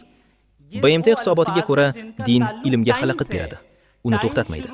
Agar u to'xtasa, u noto'g'ri ish qiladi. Din bizning Javed sohibimiz musulmon bo'lgan ilmga to'sqinlik qiladi. Ilm va ilm-fan o'rtasida farq bor. Ilmiylik bu siz fan va ilmiy metodologiyani tushunishingizdir. Bu bilim olish uchun yagona bilim manbai. Bu ilm-fan. Biz buni rad etamiz. Dorilarning ko'pchiligida spirtli ichimliklar ishlatiladi. Va Amerikada so'rov o'tkazilgan vaqtni aniqlash uchun bir tomonda spirtli ichimliklarni iste'mol qilmaydiganlar va boshqa tomondan har kuni bir shisha spirtli ichimliklar ichadiganlar bor edi. Birodar, sanamizni to'liq o'qib chiqsangiz bilib olasiz. Biroq bu boshqa mavzu. Shundan so'ng u bir so'z aytdi. Vatikan fatvo berdi. Vatikanning fatvoga aloqasi yo'q. Ikkalasi ham qarama-qarshi so'zlar. Shundan so'ng u biz bilmaymiz dedi. Agar bilmasangiz, bilmasligingizni aniq ayting. Buning nima zarari bor? Men shuni aytayapmanki, siz bilmayman deyishingiz mumkin, lekin nega Xudo yo'q deb da'vo qilyapsiz? Faqat bilmasligingizni ayting. Balki ehtimol, balki yo'q. Lekin siz da'vo qilyapsiz. Siz Xudo yo'q degan lahza. Bu da'vo va endi isbot. Yoki bizda bo'lgani kabi sizda ham. Va nima uchun? Sizga aytaman, nima uchun aytaman? Falsafiy nuqtai nazardan da'vo shunchaki odamning ijobiy da'vo qilishini aytishi emas. Va agar u salbiy da'vo qilsa, unda isbot yoki yo'q. Siz masalan Fula deyman. U xonada hech kim yo'q. Men bilimga da'vo qildim. Bu xonada hech kim yo'q, men bilimga da'vo qildim. Yoki bilmayman, bo'lishi mumkin, bo'lmasligi mumkin deyman. Bu da'vo emas. Ammo men u yerda hech kim yo'q yoki u yerda kimdir borligini aytayotganimda, ikkalasi ham da'vodir va ikkalasi ham isbot yukiga ega. Isbot yuki ham bizning zimmamizda. Men favqulodda dalillar keltirdim. Uni parchalang va ko'rsating. U oxirgi gapi shu ediki, Xudo 150 yil oldin yoki millionlab yillar oldin dunyoni yaratishdan oldin nima qilgan? Ey hazrati, qani ketdik. Qanday bo'lmasin, men javob beraman. Siz bizning hurmatli shaxsimizsiz. Agar siz bo'lmaganingizda men bunday o'yin kulgilarni qilmasdim. Vaqt. Xoh 100 yil oldin, xoh 100 yil keyin, oldin, keyin, hozir. Bu vaqtga tegishli so'zlar. Vaqt endigina koinot boshlanganidan keyin boshlandi. Undan oldin Xudo nima qilardi? Savol mantiqsiz. Bu yolg'on. Ya'ni Xudo koinot yaratilishidan oldin nima qildi deyapsizmi? Vaqt yaratilgunga qadar oldingi zamon bilan bog'liq. Vaqt o'sha paytda mavjud emas edi. Aks holda bu savolning o'zi noto'g'ri Xudo tomonidan. Men sizga taqdim etgan ikkinchi narsa bu tasodifiy dalil. Buni qayta isbotlab bo'shliqlar xudosi. Qarang, ilgari ma'lum emas edi, ilm qildi deyapsiz. Keling, boshidan bir misol bilan tushuntiraman. Siz aytayotgan bo'shliqlar, bu bo'shliqlarni isbotlash uchun qanday fan ishlatsa shartli bo'ladi? Endi u kuchmi, materiyami yoki energiyami? Demak, bizning savolimiz zaruriy mavjudotga kelganingizda ham o'rinli bo'ladi va amaliy dunyoda sabablarning cheksiz regressi mumkin emas. Shunday ekan, biz bir joyda to'xtashimiz kerakligi aniq. Xudo biz to'xtagan joy. Siz so'ragan ikkinchi narsa, men nima deyapman? Qaysi nuqtaga? Nima? Yo'q, bundan keyin, faqat hozir. Ha, qayerda to'xtasak, o'sha Xudo. Qanday bo'lmasin, vaqt eslatildi. Kechirasiz, bo'shliqlar xudosi. Siz bunga misol keltirasiz. Mashinasi bor. Bir janob mashinaning g'ildiraklari qanchalik yaxshi o'rnatilgani, rul boshqaruvi to'g'ri joyda, o'rindiqlar qanchalik yaxshi ishlab chiqilgani, bu mashina qanchalik aniq ishlayotganini ko'rdi. Shuning uchun albatta kimdir uni yaratgan. Endi Javed sahib kelib, "Janob, kapotni oching, unda dvigatel bor" dedi. Dvigatel bu mashinani boshqaradi. जी, ये आर्गुमेंट का राउंड 2 है। 7 मिनट है। Avvalambor sizdan iltimos qilib, koinot bo'lmaganda vaqt yo'q edi, hech narsa yo'q edi, dedingiz. Qanday bo'lmadi? Xudo edi. Turli xil vahiylar mavjud. Keyin portlash bo'ladi, keyin u tarqaladi. Xudo edi. Xo'sh, nima dedingiz janob? Siz buni isbotlaysiz. Sizda ham mantiq bor, menda ham mantiq bor. Xudo borligini isbotlash mening mas'uliyatim emas. Bertrand Russell juda yaxshi gap aytdi. Biroz kamtarlik qiling aka. Buni bilmaymiz. Agar zulmat bo'lmasa, yorug'likni qanday tushunasiz? Da'vo qilganman. Dindorlar Xudo borligini da'vo qilishadi. Biz bilmaymiz. Agar meni ishontirmasangiz, men rozi bo'lmayman. Bu sizning mas'uliyatingiz, mening emas. Ikkinchidan, siz aytayotgan gaplar bu bo'shliqlar. Har qanday dinga e'tiroz bildirilsa, qachon shunday bir narsa chiqsa, har qanday e'tiqodga qarshi chiqsa, g'ala-g'ovur bo'ladi. Dinlar bu belgilarning barchasini turli joylarda va turli vaqtlarda to'xtatishga harakat qilishgan. Bertrand Russellning Din va fan kitobi. Uni o'qing. Yo'q uka, ukol bolaga og'riq keltiradi deb aytgan edingiz. Bir savol, ikkinchisi bu. Bu uning fan bilan aloqasi. Xo'sh, endi o'ylab ko'raylik. Baribir bu borliq, din va Xudoga bo'lgan ishonch insonni yaxshilaydi. Shunday qilib bitta narsani qiling. Hindiston va dunyo xaritasini oling va din ko'proq tarqalgan joyni belgilang. Qayerda bo'lmasin, u Lotin Amerikasi yoki Yaqin Sharq yoki Uzoq Sharq yoki Hindistonning dindorlik ko'proq bo'lgan hududlari bo'lsin. Xaritani chetga surib qo'ying. Endi ikkinchi xaritada qayerda adolatsizlik, repressiya, ayollar huquqlarining poymol etilishi, zulm, diktatura bormi? Xarita bir xil bo'ladi. Xo'sh, aytingchi, bu qanday hiyla yoki foydalanish? Mikrofonni bering yoki sizga bir savolim bor. Undan foydalanish hech kimga foyda keltirmaydi. Barcha yomon davlatlar va yomon jamiyatlar Alloh nomidan barcha vahshiyliklarni qiladilar.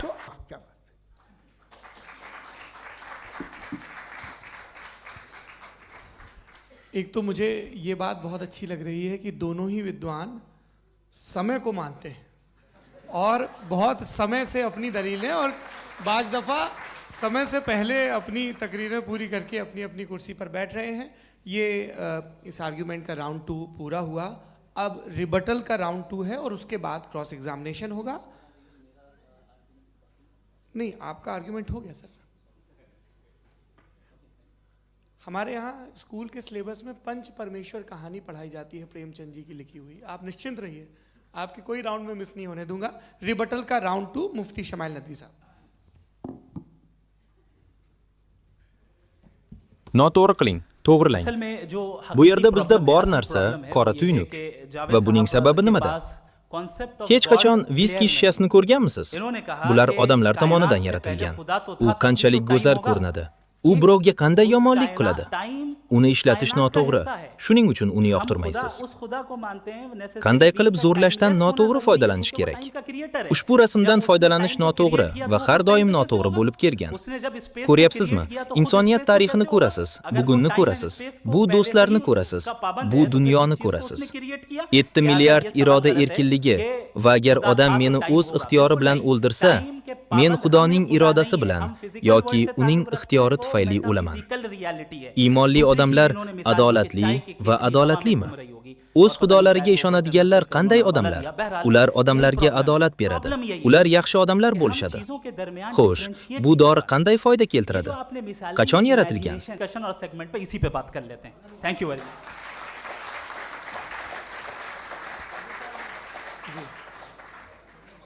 ये रिबटल का राउंड 2 है, आपके पास 5 मिनट का वक्त है और इसके बाद क्रॉस एग्जामिनेशन शुरू करेंगे। आप चाहें तो जो इन्होंने सवाल पूछे उनके जवाब आप रिबटल में भी दे सकते हैं।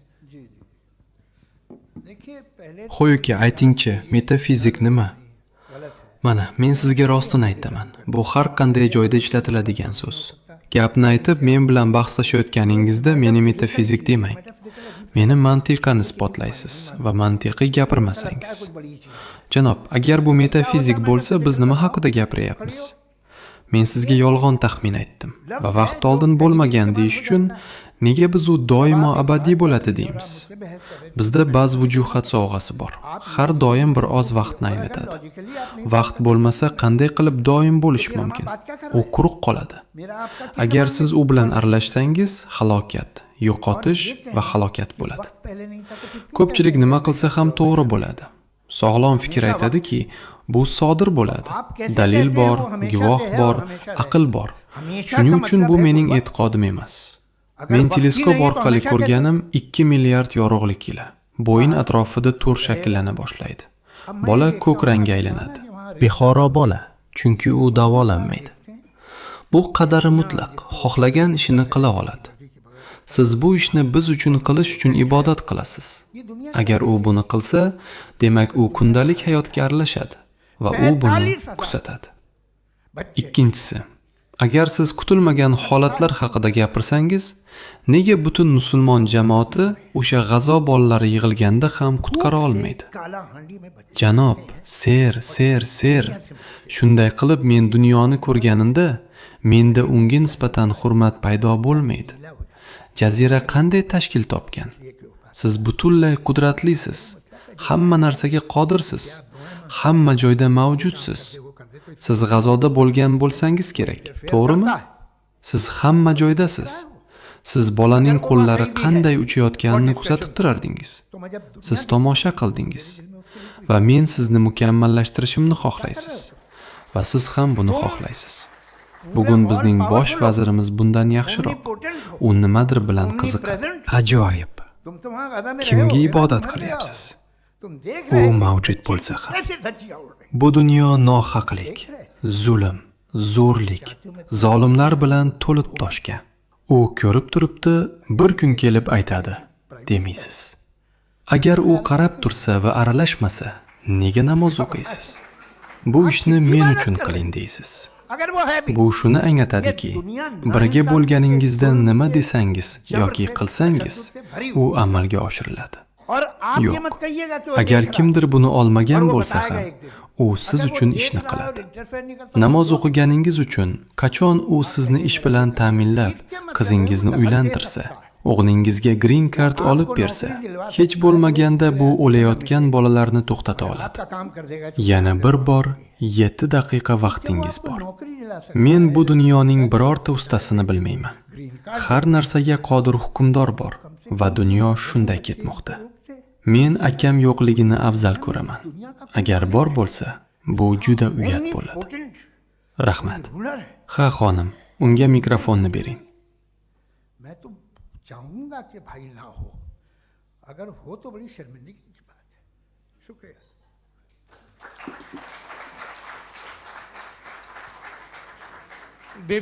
Xonimlar va janoblar, ushbu munozaraning 2 bosqichi va 2 raddiya yakunlandi. Endi eng muhim va eng qiyin so'roq bosqichi boshlanadi. Endi bu olimlarning janobligi sinovdan o'tkaziladi va biz 16 daqiqa vaqt chegarasini belgiladik. Birinchi savolni bermoqchimisiz? Siz birinchi bo'lib gapirgansiz. Siz mikrofonni qo'lingizga olasiz. Javed Akhtar Buni olib tashlang. Tezda amal qiladigan birinchi me'yor bu ilm-fan. Ha, Mening bunga nima aloqam bor? Siz kutilmagan holatlar haqidagi argumentga javob berasiz. Bularning barchasi inson uchun. Faqat uni olib tashlang. Biz u yerga bormaymiz. Zarlarni biroz orqaga suring. Shunda odamlar o'ngda va chapda o'tirishadi. Ikkala tomondan olib tashlang.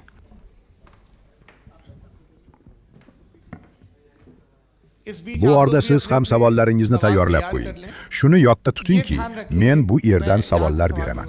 Siz qo'lingizni ko'tarib, ismingizni aytib, savolingizni maksimal 3 ta jumla bilan yakunlashingiz kerak. Bolalar tinch o'tirmas ekan, siz bolalarning aybsizligini hurmat qilasiz.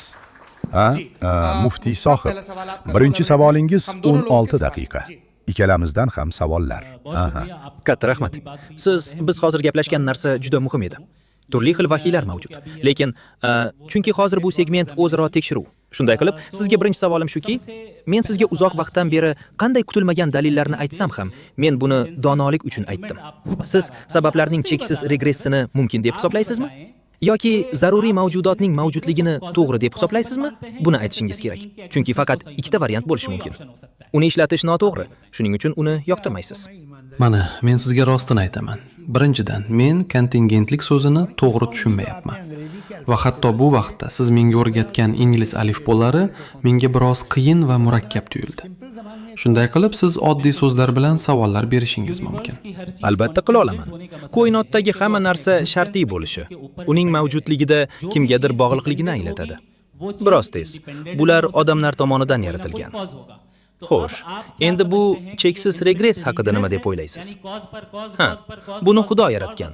Chunki bu sodir bo'lganda biz paydo bo'lmagan bo'lar edik. Mantiqan bu butunlay boshqa narsa. Yaxshi. Kechirasiz. Shunda biz og'ir so'z kelsa, uning ma'nosini tushuntirishga kelishib oldik. Shunday qilib, cheksiz regress mumkin emas. Shunday qilib, siz biror joyda to'xtashingiz kerak bo'ladi. Bunday zarur narsalar haqida. Kutish kerakligini kim aytdi? Siz Xudoni kuting. Siz to'xtamaysiz. Siz har doim borligini aytasiz. Men sizning barcha dalillaringiz ikkita noto'g'ri taxminga asoslanganligini aytdim. Qayerda qolasiz? Men bunday nasroniylikni xohlamayman. Bizda bazvujuhat sovg'asi bor. Nimani bilasiz? Hamma narsa kengayadi va qisqaradi. Mutlaqo uni qaytarib oladi. Keyin portlash bo'ladi, keyin u tarqaladi.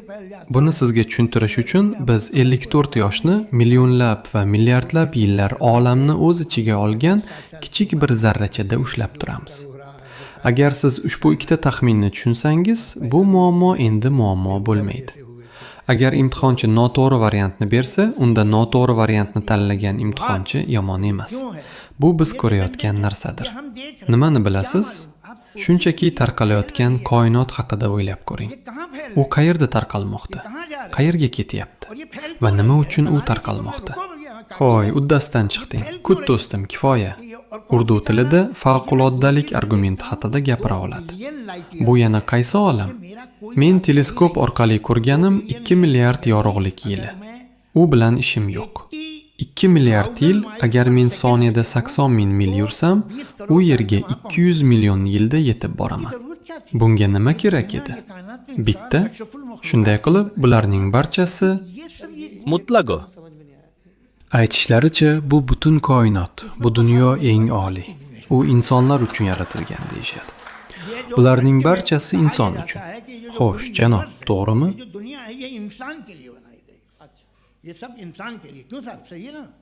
Ammo bu agar biror narsaning sababini bilmasangiz, unda hech qanday sabab yo'q degani emas.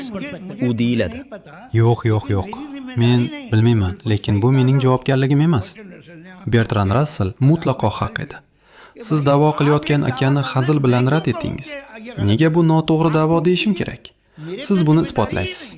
Menda hech qanday javobgarlik yo'q. U birovga qanday yomonlik qiladi? Har qanday savol berishni xohlaysizmi? Muftiy sohibga savol bermoqchimisiz? Chunki bu o'zaro tekshiruv davri. Bular odamlar tomonidan yaratilgan. Biz hozir gaplashgan narsa juda muhim edi.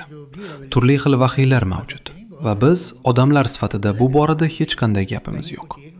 Qayerdadir biror narsa qilish mumkin, qayerdadir hech narsa qilish mumkin emas. Hammaning axloq kodeksi bir xil emas. Xo'sh, bu hikoya nima? Endi ko'rdingizmi? Ba'zida o'zimni futbol finalidagidek his qilaman. Laklab odamlar bor. Keyin o'sha minglab odamlar televizorni qamrab oladi. 7 milliard erkin-erkon, iroda erkin irodalar bu sayyorada harakat qiladi. Hikoya tugashi mumkin edi. Ha, o'sha paytda sayyorada bo'lgan odamlar. Bizga aniq dalillar keltiring. Siz buni aytyapsiz, janob.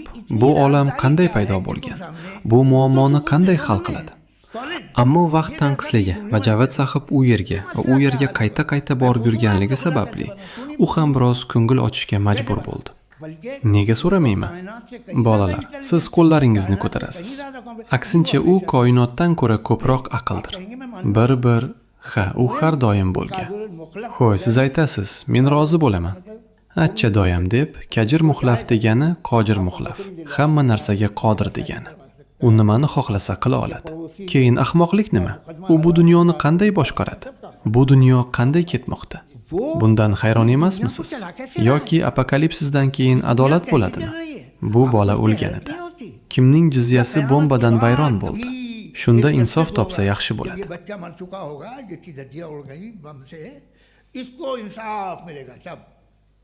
Endi javob berishim kerakmi? Shuning uchun men sizning oldingizga keldim. Siz birinchi navbatda vahiy va muqaddas yozuvlar haqida gapirdingiz. Men bu haqda gapirishim mumkin, lekin bugun aytmayman. Chunki vaqt kam. Buni boshqa vaqt muhokama qilamiz. Men bu haqda gapirishga ham tayyorman. Ikkinchi raundning roli hozirdan boshlab hal qilinmoqda. Xudo bormi ikkinchi tur? Chunki bugun munozara Xudoning borligi haqida bo'lgani uchun men sizni qiziqtiraman va shu bilan bog'liq savollaringizni beraman. Siz buni isbotlamaganingizni aytdingiz. Holbuki tasodifiy dalil asosiy dalildir. Biz asosiy fikrni isbotlash uchun keldik. Bu qo'rquv nima? Ixtiyoriylik deganda biror narsa bilan bog'langan har bir borliq, har qanday borliq yoki o'z mavjudligida har qanday narsa bilan bog'langan va unga bog'langan har qanday narsa unga muhtoj, unga bog'liq. Shuning uchun uning qandaydir sababi borligi aniq. Bu donolik masalasidir. Siz fikrlash haqida gapirasiz. Xo'sh, agar yaxshilik ham, yomonlik ham mavjud bo'lsa, bu yomonlikni ham Xudo yaratganmi? Albatta Alloh yaratgan. Shunda siz demasligingiz kerak deb o'ylayman. Chunki men ateistman. Siz faqat cheklangan doirada emas, balki qutidan tashqarida o'ylashingiz kerak. Javed sahib, yomonlikni aniqlang. Xo'sh, janob, to'g'rimi? Ba'zi odamlar sizga e'tiroz bildiradilar. Siz hech narsa o'ylashingiz mumkin emas. Menda bor.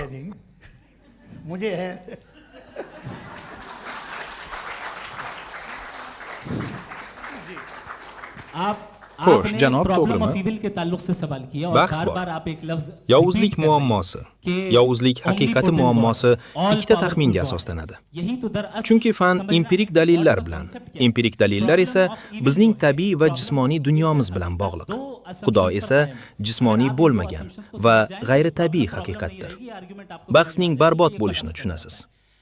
Birinchi nuqta, ya'ni sizning birinchi noto'g'ri taxminingiz Xudo rahimdil. Hamma narsaga qodir, dunyoda zulm bor.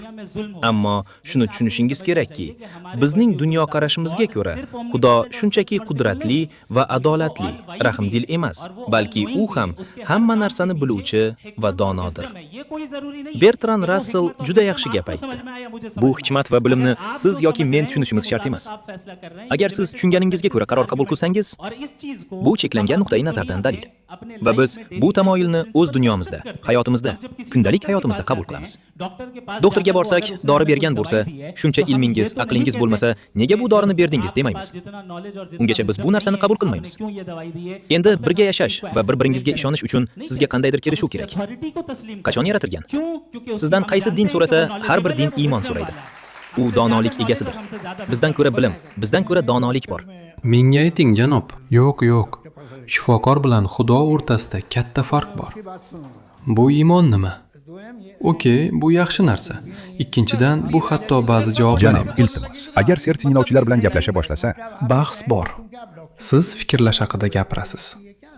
Buni sizga tushuntirish uchun bahs bor. Menda bor. Shunday qilib, oddiy narsa shundaki, agar men qodir, Xudo uning nasroniyligi ekanligiga ishonaman, o'layotgan bu bolalar nasroniyliklari tufayli. Men bunday nasroniylikni xohlamayman.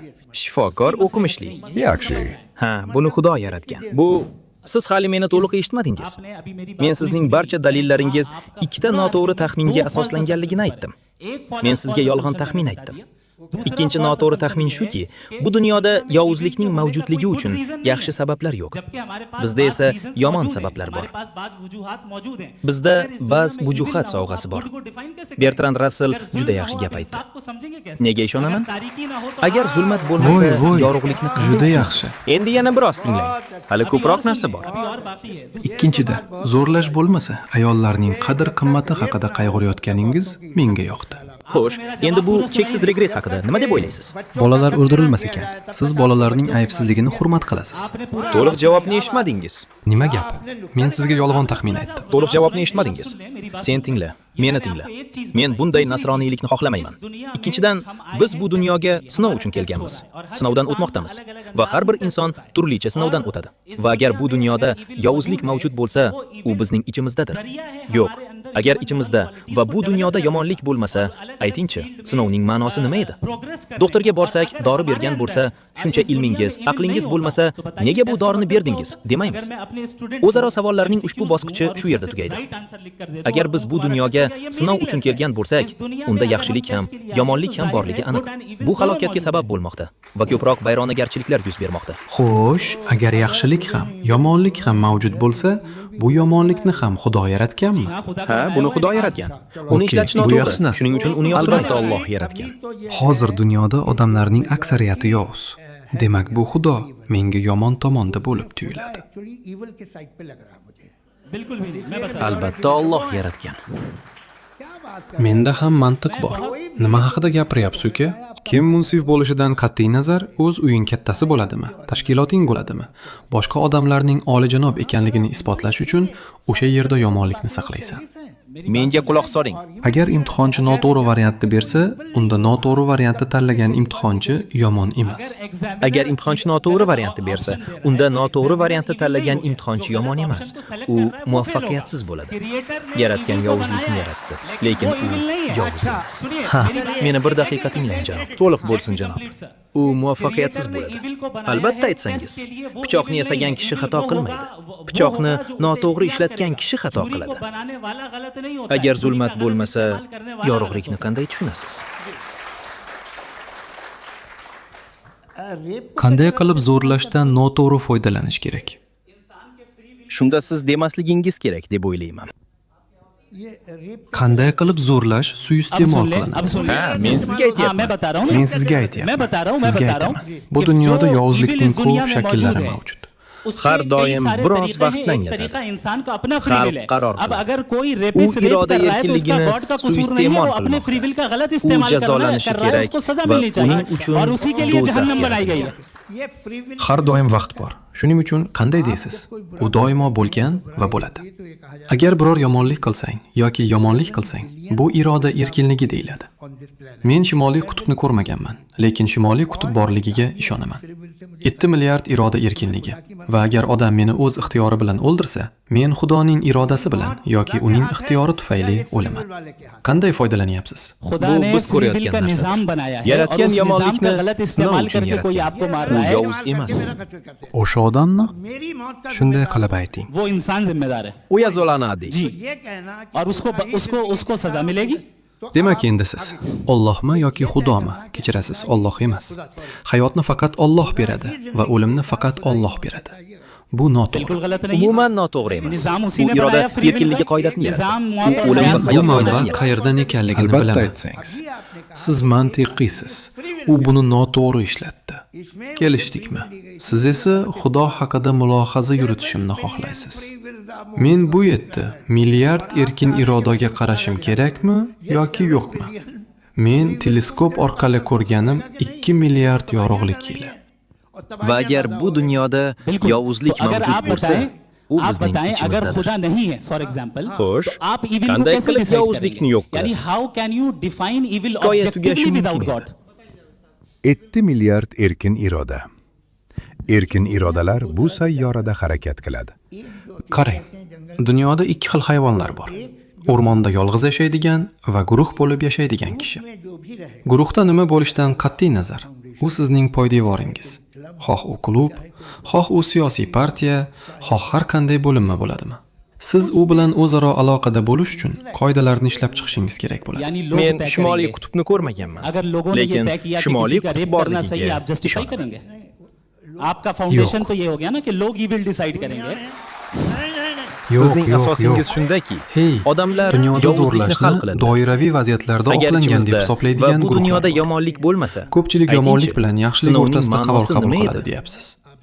Va agar siz undan uy sotib olsangiz, urdu tilida favquloddilik argumenti haqida gapiramiz. Agar men sizga choynak oy atrofida, Mars atrofida aylanadi deb da'vo qilsam, unda choynak yo'qligini inson isbotlash asosiy tavofga ega sizning bo'lingiz emas. Har bir kishi asosiy huquqlarga ega bo'lgan va har bir kishi qandaydir qulayliklarga ega bo'ladigan shunday tamoyillarni ishlab chiqqandagina birga yashashingiz mumkin.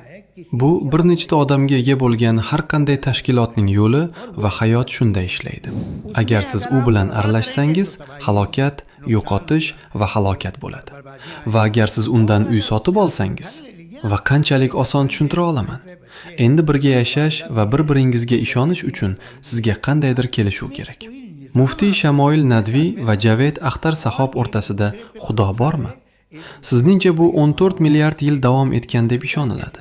Sir आपकी बात doktorga borsak, dori bergan bo'lsa, shuncha ilmingiz, aqlingiz bo'lmasa, nega bu dorini berdingiz demaymiz. Majority अगर ये कहे कि Bu Nazi eshit Germany के odamlari साथ जिस तरह nima मेजॉरिटी qilganini थी कि ham जेनोसाइड bilasiz. करना सही, आप जस्टिफाई करेंगे?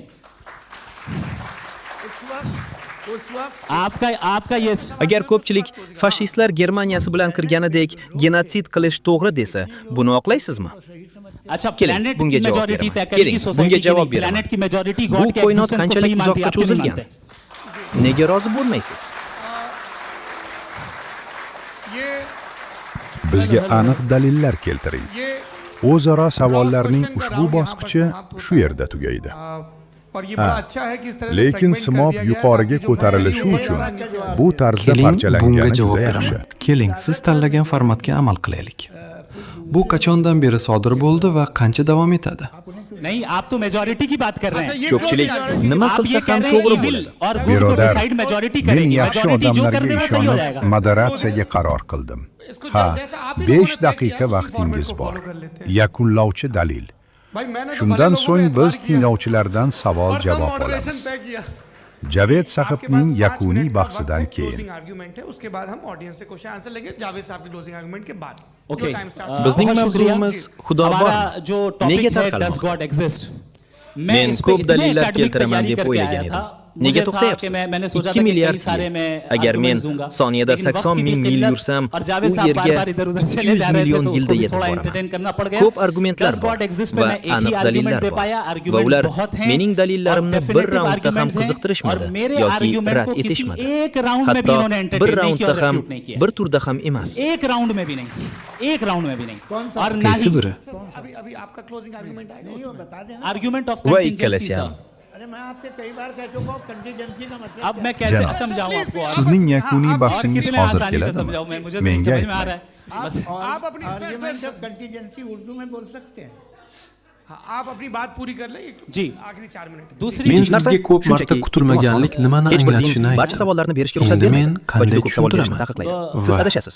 bu halokatga sabab bo'lmoqda. Siz javob va bermaysiz. ko'proq vayronagarchilik Siz Xudoning yo'qligi haqida hech qanday aniq dalil keltirmaysiz. Siz faqat din haqida gapirasiz. Bizning bugungi mavzuyimiz emas edi. Bugun mavzuyimiz dindan isga ko'chdi. Birodar, u bilan qanday aloqamiz bor? Endi plasmassa aniqlanmaganligi sababli plastik kullar endi mavjud emas. Agar kimdir noto'g'ri ish qilsa, kimdir o'ldirgan, kimdir zo'rlagan, u jazolanishi kerak. Va sizda axloqning oqilona asosi yo'q. Jamiyatning ko'pchiligi qaror qiladi. To'g'ri bo'ladi dedingiz. Men Gitlerga aytdim. Shunda siz haqsiz. Yo'q. Sayyora jamiyati asosiy ko'pchilikni hal qiladi. Shunday qilib, birinchi navbatda sayyoramizning ko'pchiligi Xudoning mavjudligiga ishonadi. Shuning uchun agar kimdir bu dunyoda azob chekayotgan bo'lsa va Xudo uni to'xtatmasa, u to'xtamaydi. Chunki odamlarga erkinligi berilgan. Unda u Xudoga bo'lgan e'tiqod inson tabiatiga singdirilganligini, biz uni tabiatga kiritilganligini aytadi. Agar obyektiv axloq uchun asos bo'lsa, u faqat Xudodir. Ha, bu Mufti Shamoil Nadviy sohibning yakuniy bahsi edi. Endi bizda men har ikki xalq moderatoriga arz qilib, aka, bizni maqtashda davom et deyish. Bu sizning yakuniy daliga to'xtayapsiz. Endi gapirishga ruxsat bermasangiz, gap boshqa gap. Ha, ikkalangizni ham Sizning yoningizda tabiat, va endi bu suhbatning adolatsizlikka oxirgi bosqichi asoslangan. boshlanadi. Endi gapirishga ruxsat bermasangiz, gap boshqa gap. Ko'rdimki, sanada emas, bittasi bo'lsa, u ko'rsatuvni ko'rayotgan bo'lsa, borligi ham, yo'qligi ham bir xil. Qarang, qayerga aytdingiz? G'azo bolalari o'ldirilmoqda. Yo'q, uka, ukol bolaga og'riq keltiradi deb aytgan edingiz. Va darhol taslim bo'lasizki, uning yaratuvchisi bundan 10,000 marta murakkabroq bo'lishi kerak. Kamera ramkasi sizga tushishi uchun bir muddat pauza qilinadi. Ustozlaringizdan biri shoir bo'lgani uchun shoir bo'lgan bo'lsangiz va u shoir bo'lgan bo'lsa, xuddi shu tarzda biz hayotda olg'a intilib, hech qayerda to'xtamasak, kechirasiz, hech qachon shoir bo'la olmaysiz. U allaqachon u yerda edi. Bir soniya. Siz bularning barchasini qabul qilishga tayyorsiz. Buning uchun sizda hech qanday dalil yo'q. Sizda hech qanday sabab yo'q. Janob, hamma haq janob sifatida. Dinlarga bo'lgan e'tiqod, ya'ni Xudoga ishonish, doimiy ravishda noto'g'ri ekanligi isbotlangan. Bu bayramlarning barchasi dindir. U endi yo'q bo'lgan iymon bilan Xudoga ishondi. Siz o'z vaqtida mavjud emas dedingiz. Shundaymi? Siz yozasiz va uning natijalarini dunyoda ko'rishni boshladingiz. Odamlarda axloq bor ekan. Siz qoidalarsiz yashashingiz mumkin. Aks holda tartibsizlik sodir bo'ladi. Har ikki xalq moderatorga arz qilib, aka, bizni maqtashda davom et deyishayotgani juda yaxshi. U o'zini o'zi to'ldiradigan odam. Ha, yo'q, bu o'zaro tekshiruv.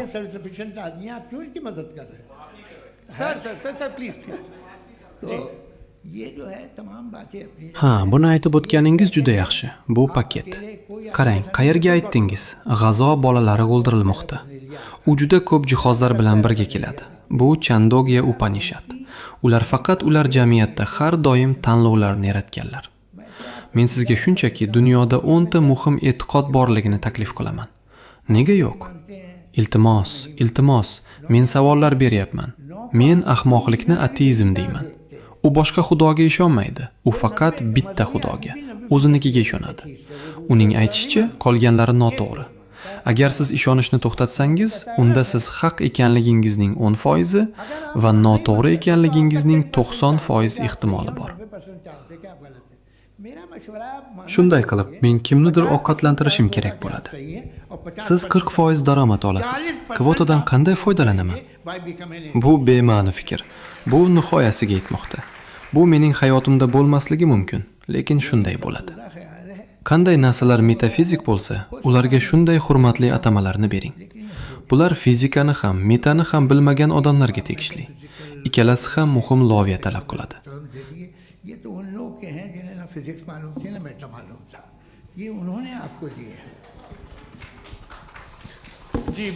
Ha, ikkalangizga ham katta rahmat. Va endi bu suhbatning oxirgi bosqichi boshlanadi. Mufti Shamoil Nadviy va Javed Axtar sahob o'rtasida Xudo bormi? Bolalar, siz qo'llaringizni ko'tarasiz. U juda xursand bo'ladi.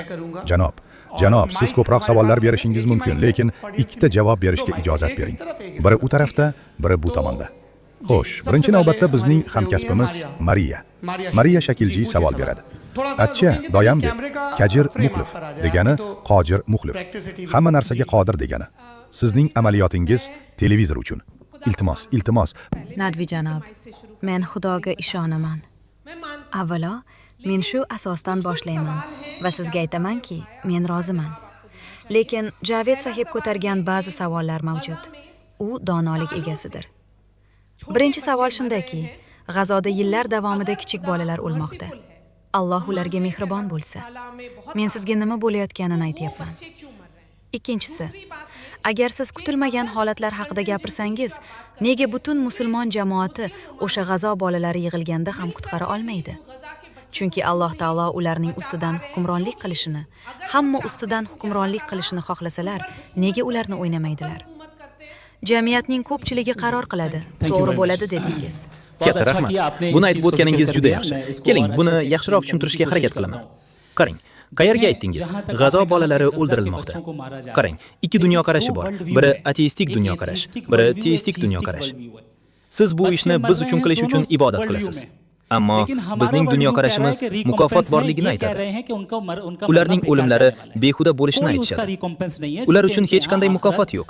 Chunki ular na oxirat, na Alloh va na Xudo haqida tasavvurga ega. Xo'sh, buning ortidan ketasiz. Qayerdan kelganini so'ramang deyshadi. Men sizga aytdimki, odamlarda Allohni faqat mehribon va hamma narsaga qodir deb bilish noto'g'ri tushunchadir. Bular Allohning yagona ikkita sifati emas. Xaritani chetga surib qo'ying. Ular orasida Al-Hakim ham bor. Ularning ichida kechirasiz. Hamma donobi, hamma bilguvchibi. Men bormayman. Eshiting, tinglang. Xuddi shunday. Agar shifokor kichkina bolaga ukol qilsa, u og'riyapti. Uning cheklangan nuqtai nazardan bu noto'g'ri ketmoqda va shifokor yomon. Ammo keng rasmga qarasangiz, siz va menda faqat bitta piksel bor. G'azoda qotillik sodir bo'layotganini aniq ko'rishimiz mumkin. Lekin buning uchun qancha mukofot olishadi? Xudo butun rasmga ega. Shuning uchun siz hech qachon butun rasmni bitta piksel bilan baholay olmaysiz. Siz unga biror narsa qo'shmoqchisiz. Ha, albatta kelaman. Nega to'xtayapsiz? Demak, inson masalasi. Dinlar bu belgilarning barchasini turli joylarda va turli vaqtlarda to'xtatishga harakat qilishgan. Agar Xudo yo'q ekan, nega bolalar o'lmoqda deb oqlaysiz? Siz ayting. Ular bu savolni berishadi. Agar siz Xudoning borligiga ishonmasangiz, u holda bu bolalarning o'limini qanday izohlaysiz? Sizning yoningizda tabiat adolatsizlikka asoslangan. Faqat o'zaro tekshirish haqida gapirganda. Endi gapirishga ruxsat bermasangiz, gap boshqa gap. Ikkinchidan, siz Xudoning yo'qligi haqida hech qanday aniq dalil keltirmadingiz.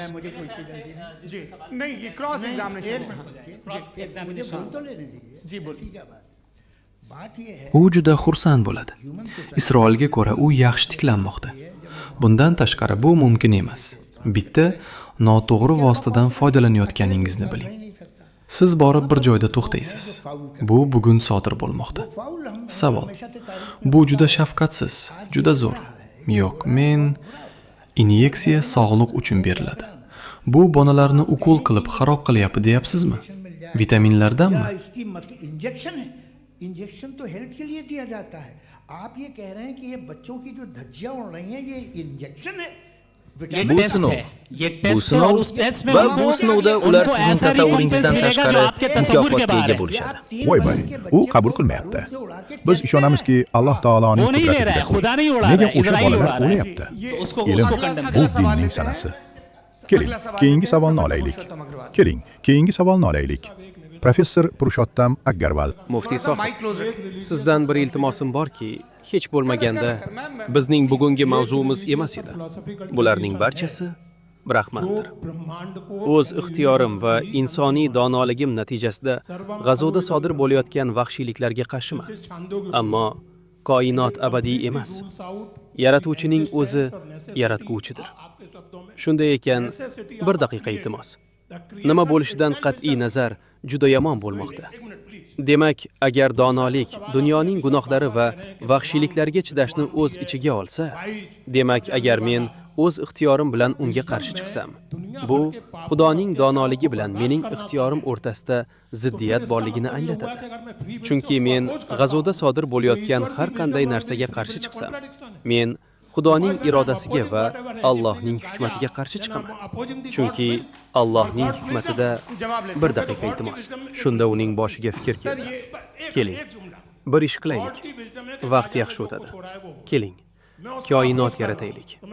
G'azoda sodir bo'layotgan har qanday voqea sodir bo'layotgani Xudoning hikmatidir. Agar men unga qarshi chiqsam, Xudoning hikmatiga qarshi chiqaman. पहले आपने ये कहा, सुनिए मेरी बात सुनिए. Ikkinchisi bu janob. Siz ko'proq savollar berishingiz mumkin, lekin आप तशरीफ रखिए, मैं बता रहा हूं क्या हो रहा है. Let me complete please. Avval aytganingizni tinglang. Meni tinglang. Tomoshabinlar uchun faqat bitta mikrofon va ikki mikrofon mavjud. कुछ नियम बना लिए जाएं ताकि एक टाइम बाउंड बातचीत चले.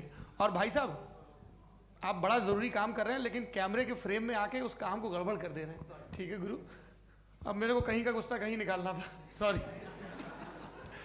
नहीं, कोई गुस्सा नहीं है जी। तो प्रोफेसर ने सवाल पूछे, आप उनके जवाब दें, और थोड़ा ये सब लोग थोड़ा ख्याल रखें भाई, सवाल संक्षिप्त रखें जी। आपने bir bu tarafda, bir bu tomonda. सबसे पहला ये Men कहा sizga कि nima हमारे bo'layotganini पास ये aytyapman. concept है कि ये Endi universe खुद plastmassa aniqlanmaganligi necessary sababli being है। plastik kullar endi Creation mavjud itself emas. is the creator. Noto'g'ri vositadan foydalanayotganingizni biling. How Iltimos, irrational bir is soniya this? bolalar, bir कि soniya. मैं Kelishdikmi? exist करूंगा बाद में, Birodar, लेकिन अभी siz exist juda कर भी muhim रहा हूं, ishlayapsiz. यानी एक ही टाइम में Lekin exist भी kamera कर रहे हैं, ramkasiga नहीं भी kirib कर bu रहे ishni हैं। buzyapsiz. This is not true. Yaxshi guru.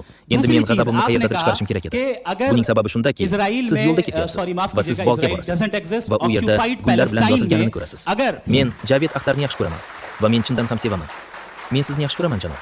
Xo'sh, अगर u yerga occupied borganingizda, Palestine में बच्चों को endi u मारा yerga जा रहा borganingizda buni है फ्री ayting. विल की Buni वजह से, aytasizmi? और Ha, गॉड shunday नहीं qilib रोक professor रहा, ये savollar berdi. कॉन्ट्रडिक्शन है, Yo'q, ये janob, बताइए iltimos buni qilmang. कि Bu एक odamlarning एग्जाम hammasi में बच्चा biroz ehtiyot गलत bo'lishlari आंसर लिख kerak रहा है, ekan. सुनिए, Savollarni qisqartiring. एग्जामिनर Bu चाहे mening तो savolim रोक emas edi. सकता है, Siz क्यों ikkita नहीं savol रोक रहा berdingiz. है? Avvalo, bizda bu ये olamning o'zi contradiction है, zaruriy ये mavjudot contradiction degan नहीं tushuncha है। borligi aytildi. Yaratilishning o'zi yaratguvchidir. Bu qanchalik mantiqsiz? Men keyin bor bo'laman, lekin hozir ham mavjudman. Ya'ni bir vaqtning o'zida mavjud va mavjud emas. Bu haqiqat emas. Siz g'azoda bolalar o'lganida Xudo qanday mavjud bo'lishi mumkinligini so'ragansiz. Shunday qilib, o'sha bolalar va jamoatchilik o'zlarini juda yomon his qilishadi. Sizning pozitsiyangiz qanday bo'lishidan qat'iy nazar, sizga o'z pozitsiyamni taqdim eta olmayman. O'z ixtiyorim va insoniy donoligim natijasida g'azoda sodir bo'layotgan vahshiyliklarga Mutlaqo qilish kerak. बिल्कुल भी नहीं। Nimaga ko'ra men Xudoning donoligiga वहाँ पर qarshi Gaza chiqyapman? में कत्ल o'z होना ixtiyorim Birinchi va navbatda bizning insoniy hamkasbimiz donoligim Maryam. natijasida Uning g'azoda g'azoda o'ldirilgani, sodir bo'layotgan odamlardan noto'g'ri vahshiyliklarga foydalanishdan qarshi इसका हुक्म नहीं देता, iroda उससे erkinligidan रोकता है। foydalanish Retoric natijasi. bayon. मसला है ना, आपके Xudo लिए bu concept bu ले आए। Xudo mantiqiy buni dalil buyurmaydi, emas, balki oldini oladi. kechirasiz, Bu siz kechirasiz. va konsepsiya va uchun bizning Siz hurmatli retorik janob statement Javad berdi, qo'l Axtar bolaga sahob. og'riq keltiradi This deb is a Endi rhetoric bu statement. bosqichdan This is not a ancha logical retorik statement. bayon. I am sorry, I am sorry. Oldinda muftiy sohib o'tiribdi. Unga mikrofonni bering. Ha, Tarun, mikrofonni o'zing bilan olib yur. Siz kameraning ramkasini bilasiz. Ha, Avvalo ikkalasini ham tabriklayman. Siz Amerikaning Chikago shahrida yashaysiz. Men juda eslayman. Ha, aytingchi. Mening ismim Yosir Nadim Alvajdi. Siz borib bir joyda to'xtaysiz.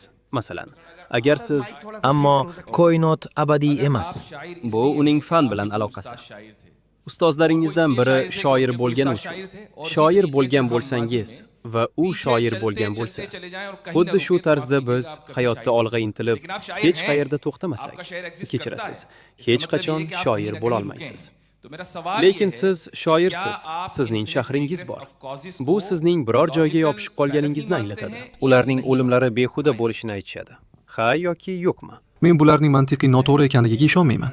Lekin mening muammom shundaki, men ularga ishonmasam, men bu mantiqni davom ettiraman. Bu noto'g'ri emas. Siz borib bir joyda to'xtaysiz. Jamiyatning ko'pchiligi qaror qiladi. To'g'ri bo'ladi dedingiz.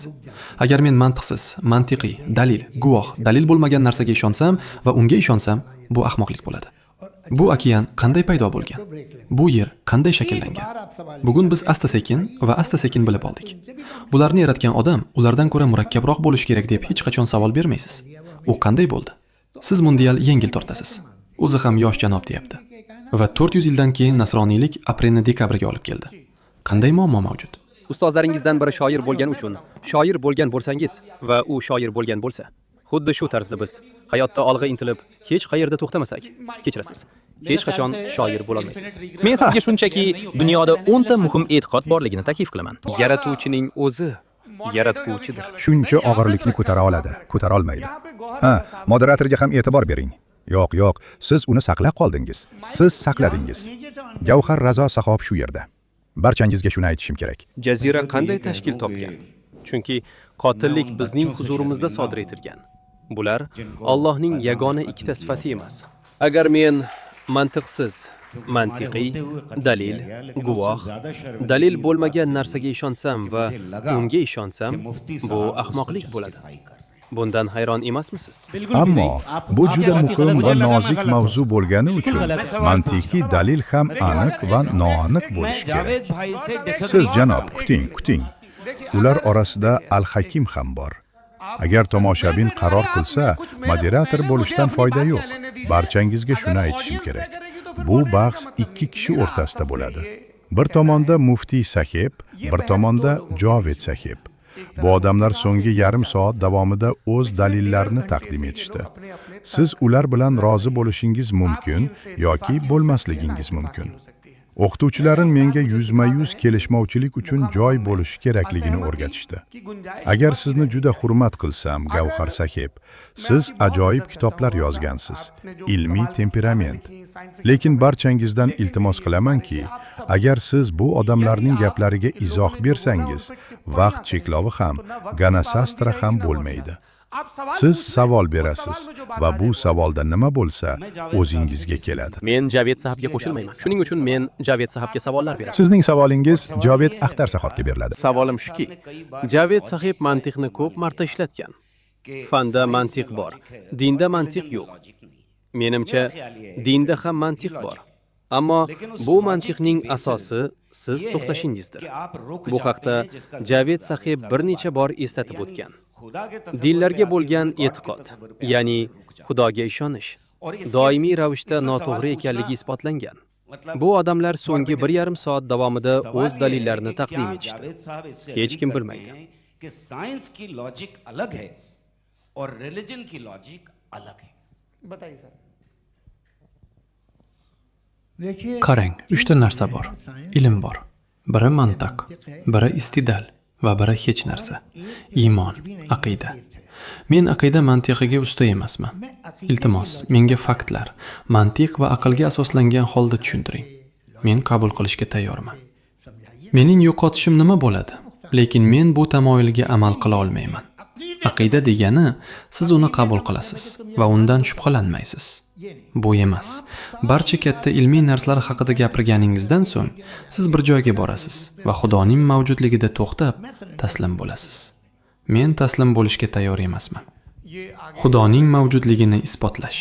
Ha, bu janob oldinda o'tiribdi. Ularga mikrofonni bering. Ha, ismingiz? Asim Iftiksor. Shunday qilib, birinchi navbatda sayyoramizning ko'pchiligi Xudoning mavjudligiga ishonadi. Yakunlovchi bayonotimda men dinning kelajagi uzoq davom etmasligini aytdim. Lekin men Oxford universitetida 2011 yilda olib borilgan va 50 nafar akademik tomonidan olib borilgan tadqiqot borligini ko'rishim mumkin. Maslahatim shuki, siz ishonishni to'xtating. Shunda siz xat ekanligingizga 50% imkoniyat bo'ladi va 50% imkoniyat bo'ladi. Va agar kimdir dinni yo'q qilaman deb o'ylasa, bu uning noto'g'ri tushunishidir deydi. Xo'sh, bu tadqiqotlar haqida nima deysiz? Xo'sh, men ular bilan rozi emasman. Bu qaysi professor bo'ladi? Ularda ma'lumotlar bor. U ma'lumotlarni kuzatib bordi.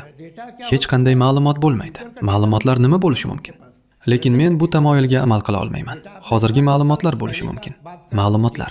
Siz 100 yil avvalgi ma'lumotlarni eshitdingizmi? Hozirgacha eshitmaganman. Savolim shuki, Ser Said Ali, keling, bir misol haqida o'ylab ko'raylik. Ammo men tushunamanki, vaqt o'tishi bilan odamlar tobora aqlli va mantiqiy bo'lib bormoqda. Bugun G'arbiy Yevropada iymonsizlarning foizi qancha ekanligini ko'ryapsizmi? Juda baland. Ibodat qiling. Bu men kundalik hayotda muloqot qilishim mumkin bo'lgan ushbu bo'limni hali ham saqlab qolganligini anglatadi. Demak, oxir-oqibat inson o'ziga, aqliga, tanasiga, mantiqiga yoqmaydigan to'g'ri yoki noto'g'ri narsani hech qanday darajada qabul qila olmaydi. Qarang, men kirish so'zimda janob Javed sahib faqat hissiy dalillar keltirayotganini aytgan edim. Ularning ma'lumotlari mustaqbilga tegishli bo'lmasligi mumkin. Ha, Depak, ha so'rang. Men ham kelaman. Orqa tomondan ham kelaman. Qarang janob, bu mening ishonchim. Bu haqda gapirmang. Biz bilmaymiz desak, hayratlanarmiz. Hey uka, janob, agar sizlar qaror qilsangiz, 200 kishi qaror qilsin. Bu qaysi professor bo'ladi? Janob, hamma haq janob sifatida. Lekin biz faqat tanlangan savollarni qabul qila olamiz. Janob, bular ham yoshlar. Demak, ular hozir o'sha yosh uka. Siz yoshmisiz yoki yo'qmi? Ba'zi bir begunoh odamga yordam berishga to'g'ri keladi. Ha, muftiy sohib, yoshmisiz? Ha, janob, mening savolim shuki, qanday muammo mavjud? Mirzauraji, to'g'ri yoki noto'g'riligini ayta olasizmi? Ateistlar nimani taklif qilishadi? Agar shuni nazarda tutgan yoki aytganim bo'lsa, men uni qaytarib olaman. Lekin meni o'zga jalb qila olmayman. I social get togethers. Sizda nima bor? Dunyoda odamlar turli xil fikrlarga. Ularning aytishicha, turli dindagi dindorlar o'zlarining bayramlari va bayramlarini nishonlaydilar. Ha, xuddi shu narsa. Men buni murakkab deb aytmadim. Bu sizning so'zlaringiz. Mening savolim, Xudo bu dunyodan tashqarida bo'lganida, u yerda iroda erkinligini ham bergan. Bu Konstantin Yunon va Rim imperatori edi. U nasroniylikka kelganidan 400 yil o'tgach, men nasroniy bo'laman va butun shohligim bekor qilinadi deb qaror qildi. O'sha paytlarda podshoh qaysi dinni qabul qilgan bo'lsa, xalq ham unga ergashardi. Ha, albatta kelaman. Shunday qilib, u do'stim nasroniy bo'l dedi. Shunday qilib, u vaziriga o'sha birodariga aytdi. Bu tarix. Biz endi nasroniy bo'lamiz. O'sha mamlakatlarda ishlayotgan va erkin ishlash huquqiga ega qancha ayollar bor? Men bunga biroz qo'shaman, chunki biz nasroniy bo'lsak, bu sodir bo'lmaydi. Shunday qilib, o'sha bolalar va jamoatchilik o'zlarini juda yomon his qilishadi. Ha, siz haqsiz dedi. Bu Iso Masih qachon tug'ilgan? Janob, bu aprel oyida edi. Nega biz dunyoda adolat o'rnatishga shunchalik intilyapmiz? Xuddi nasroniylar Xudoga ishonganlar uchun o'zlarining ijtimoiy yig'ilishlari kabi. Har bir inson o'z kompaniyasini boshqarish uchun ko'ngilochar bo'limga muhtoj. Bu siz tomondan ozgina tushunmovchilik. Bular ob-havo, ekinlar, dehqonlar haqida edi. Siz uni olib, unga diniy rang berdingiz. Chunki bu davlatlarda ishlar kam deb borib ish qo'zg'atish imkoni bor, qancha ayollar bor. Aks holda Javed sahib ko'pchilik nima qaror qilsa, ko'pchilik uni xohlagan vaqtda o'zgartirishi mumkinligini aytmoqda. Biz muletmiz. Hayit bayramini nishonlaymiz. Divalini nishonlaymiz. Holini nishonlaymiz. Rojdestvoni nishonlaymiz. Bombey kino sanoatining eng katta holi bizning uyimizda bo'lib o'tadi. U bizning ijtimoiy merosimiz. U bizning merosimiz. Go'yo go'dakni suv bilan birga tashlaymiz. Bu yaxshi narsalar, ularni saqlang. Bu keraksiz narsani tashlang. Salom. Savolim Nadvijiga. Keling, hozir javob beraman. Xudo yer yuzida ham iroda erkinligini bergan. Xo'sh, nega Xudo haqida gapirishga vaqtingizni sarflayapsiz? Jamiyatni qanday yaxshilash haqida o'zimizning xalqimiz gapirish kerakmi?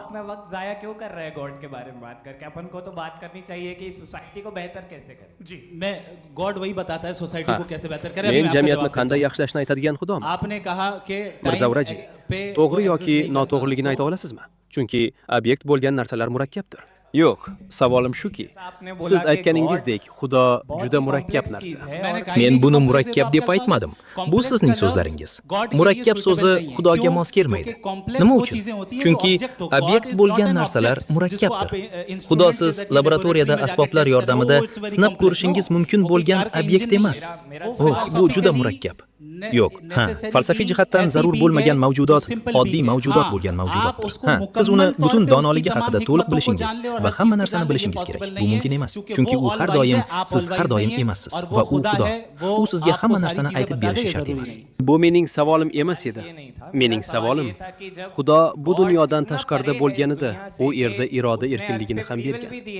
Biz hammamiz insonlar iroda erkinligiga egamiz va jamiyatda nima sodir bo'lishini o'z xalqimiz hal qiladi. G'azoda qotillik sodir bo'layotganini aniq ko'rishimiz mumkin. Unda nima bo'lishidan qat'iy nazar, uni mantiqan rad etib bo'lmaydi. Xudo nima bo'lishidan qat'iy nazar, Xudo o'z tabaqasidan, mavjudligidan, vaqtdan va makondan tashqarida. Lekin u bizni sinab ko'rmoqda va o'sha Xudo bizga nima qilish kerakligini va nima qilmaslik kerakligini aytadi. Endi siz buni aytasiz. Nega bu olamni yaratgan janob deyapsiz? Buni ko'zoynak taqib orqasida turgan xonimga bering. Siz. Xudo nima bo'lishidan qat'iy nazar, Xudo o'z tabaqasidan, mavjudligidan, vaqtdan va makondan tashqaridadir. Albatta kelaman. Qarang, men hamma joyga borishga harakat qilaman. Bu qanchalik mantiqsiz. Ismingiz nima? Mening ismim Ursula. Siz yozasiz va uning natijalarini dunyoda ko'rishni boshladingiz. Muftiyjiga savolim, shu zalning shu xonasida o'tirib zo'rlash axloqi haqida falsafiy gapirsak bo'ladi. Ammo haqiqat shundaki, ayollar kundalik hayotda zo'rlash bilan duch kelishadi. Va biz bu kabi raqamlarga qaray olmaymiz. Keling bilib olishga harakat qilaylik. O'sha mamlakatlarda ishlayotgan va erkin ishlash huquqiga ega qancha ayollar bor? Hayit bayramini nishonlaymiz. Divalini nishonlaymiz. Holini nishonlaymiz. Rajdestvani nishonlaymiz. Europe में ये आज़ादी आ गई, यूरोप में ये रूल्स आ गए, तो हम आज उसके बारे में बात कर पा रहे हैं। जी, जवाब Javob bering. Biz bu haqda xonada qulflangan holda falsafiy gapirishimiz mumkin. Lekin haqiqatda nima sodir bo'layotgani, zamin darajasida nima sodir bo'layotgani bu juda noto'g'ri ketmoqda va u sayohat qilmoqda. Agri, ko'p narsa noto'g'ri ketmoqda va biz noto'g'ri ketayotgan har qanday narsani to'xtatishimiz kerak. Va nega buni to'xtatishimiz kerak? Nega bu noto'g'ri? Bizda uning obyektiv asoslari bor. Ularning obyektiv asoslari yo'q. Aytmoqchi bo'lganim shuki, qayerda zulm sodir bo'lsa, qayerda ayolga zulm qilinsa, yoki uning sha'ni o'g'irlansa, yoki u ozor qilinsa, nafaqat ayol, balki har qanday inson zulm qilinsa, unga qarshi turish odob axloqi bizga Allohdan kelgan. Aks holda Javed sahib ko'pchilik nima qaror qilsa, ko'pchilik uni xohlagan vaqtda o'zgartirishi mumkinligini aytmoqda. Bu siz tomondan ozgina tushunmovchilik. Agar shuni nazarda tutgan yoki aytganim bo'lsa, men uni qaytarib olaman. Bular agar ko'pchilik qaror qilsa, dunyo katta bo'ladi. Aytgancha, siz bu iborani aytdingiz. Bu hazratga savol edi. Unda bu axloq qayerdan paydo bo'ldi? Axloq birga yashash istagidan kelib chiqadi. Bu shuni anglatadiki, birga bo'lganingizda nima desangiz yoki qilsangiz, u amalga oshiriladi. Yo'q. Xo'sh, odamlarda axloq bor ekan. Siz qoidalarsiz yashashingiz mumkin. Aks holda tartibsizlik sodir bo'ladi. Ha, axloqning nihoyasiga yetganini ko'rdik. Ko'ramiz. Dunyodagi birodar, nega sen Agar ishlar noto'g'ri ketayotgan bo'lsa, ma'lumotlar. Siz 100 yil avvalgi ma'lumotlarni eshitdingizmi? U yerda o'zaro tekshiruv o'tkazing. Aks holda Javed sahib ko'pchilik nima qaror qilsa, ko'pchilik uni xohlagan vaqtda o'zgartirishi mumkinligini aytmoqda. Birodarlar, bu shunchaki odamlar, sizlar va bu birodarlar. Bular. Ha, ular u yoqdan bu yoqqa kelishadi. Jo, ser keladi. Janob, mening ismim Laykur Rahmon va men Aligarh musulmon universiteti talabasiman. Va bilishimcha, janob, siz ham uning mahsulisiz. Janob, mening savolim shu. Ser Said Ali Rahmanning nuqtai nazari Xudoning mavjudligini aql doirasida o'rganish va uni butunlay inkor etish emas edi. Janob, buni qanday ta'riflaysiz? Yo'q. Siz ularga buni ayting. Janob, siz rad etdingiz. Shu sababdan sizga savolim bor. U janobcha shunday dedi.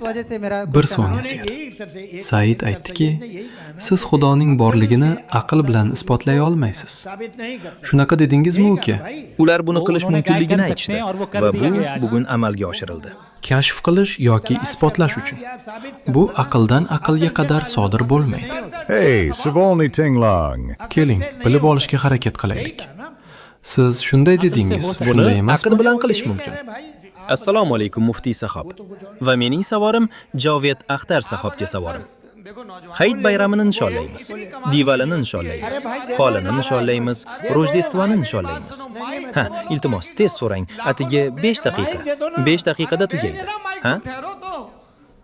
Sir, मेरा सवाल ये था Assalomu alaykum muftiy sahob.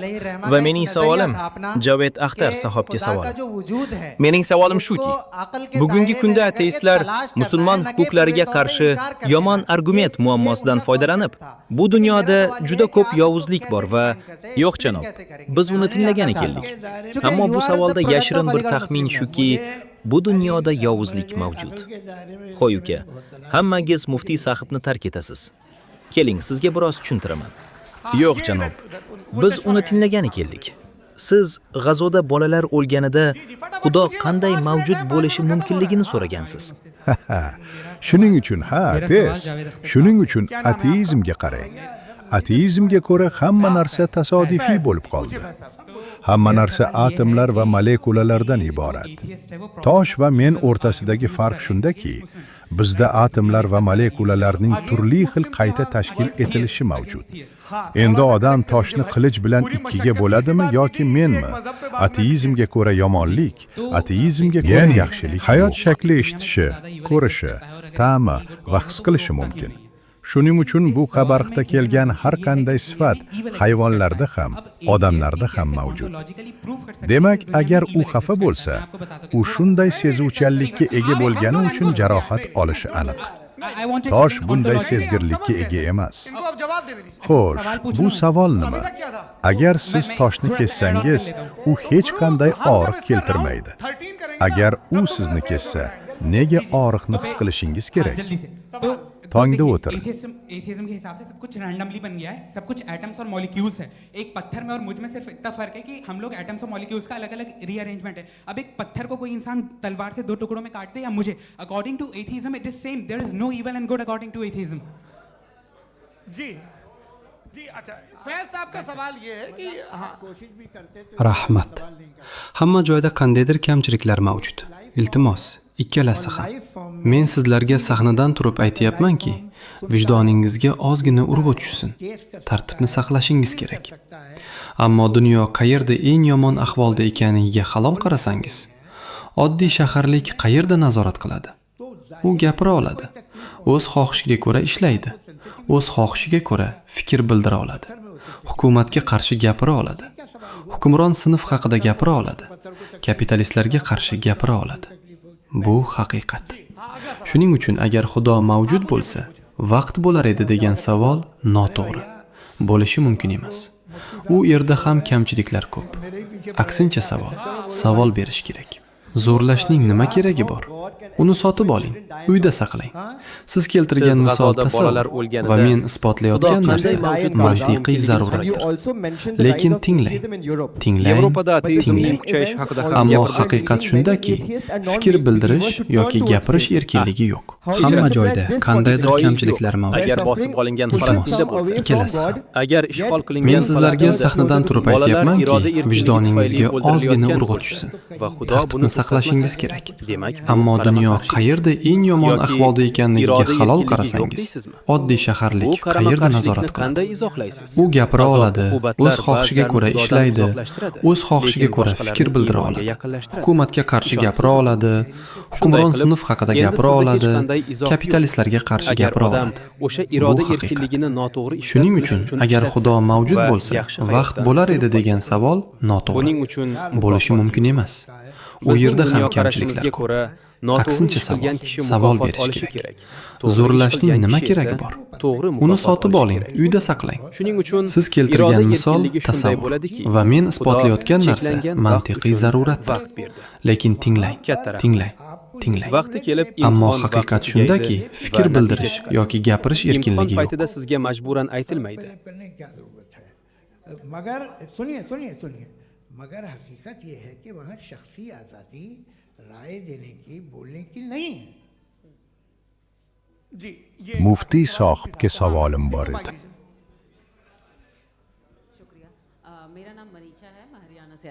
Muftiy sohibga faqat bitta savol beraman. Agar nima bo'layotgan bo'lsa, iroda erkinligi bilan sodir bo'layotgan bo'lsa va bir kun kelib adolat qaror topsa va hokazo. Nega odamlar namoz o'qiydilar? Ibodat qiling. Bu men kundalik hayotda muloqot qilishim mumkin bo'lgan ushbu bo'limni hali ham saqlab qolganligini anglatadi. Ya'ni hayot shakli eshitishi, ko'rishi, ta'mi va his qilishi mumkin. Shuning uchun bu qabariqda kelgan har qanday sifat hayvonlarda ham, odamlarda ham mavjud. जवाब सुनते जी आप free will को मानती है ना? या आप कहती है कि Xonim, iltimos, Vatikan bergan, mutlaqo. Qarang, men kirish so'zimda janob Javed sahib faqat hissiy dalillar keltirayotganini aytgan edim.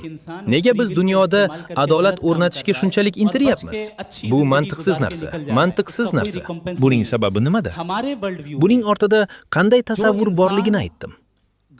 Demak, oxir oqibat inson o'ziga, aqliga, tanasiga, mantiqiga yoqmaydigan to'g'ri yoki noto'g'ri narsani hech qanday darajada qabul qila olmaydi. Vaqt belgilandi. Bu vaqt keldi. Siz juda sabr bilan tingladingiz. Barchangizga juda minnatdorman. Agar ikkala olim xohlasa, qachondir suhbatning 2-chi, 3-chi raundini o'tkazishimiz mumkin. Qarang, insonning o'ziga xos xususiyati shundaki, u munozara bilan shug'ullanadi. Siz katta sabr ko'rsatdingiz. Katta rahmat. Adolat insoniy tushuncha. Tabiatda adolat yo'q. Endi men sizga bir narsani aytaman. Bu bahslarning barchasi sodir bo'ldi. Ibodat qiling. Bu men kundalik hayotda muloqot qilishim mumkin bo'lgan ushbu bo'limni hali ham saqlab qolganligini anglatadi.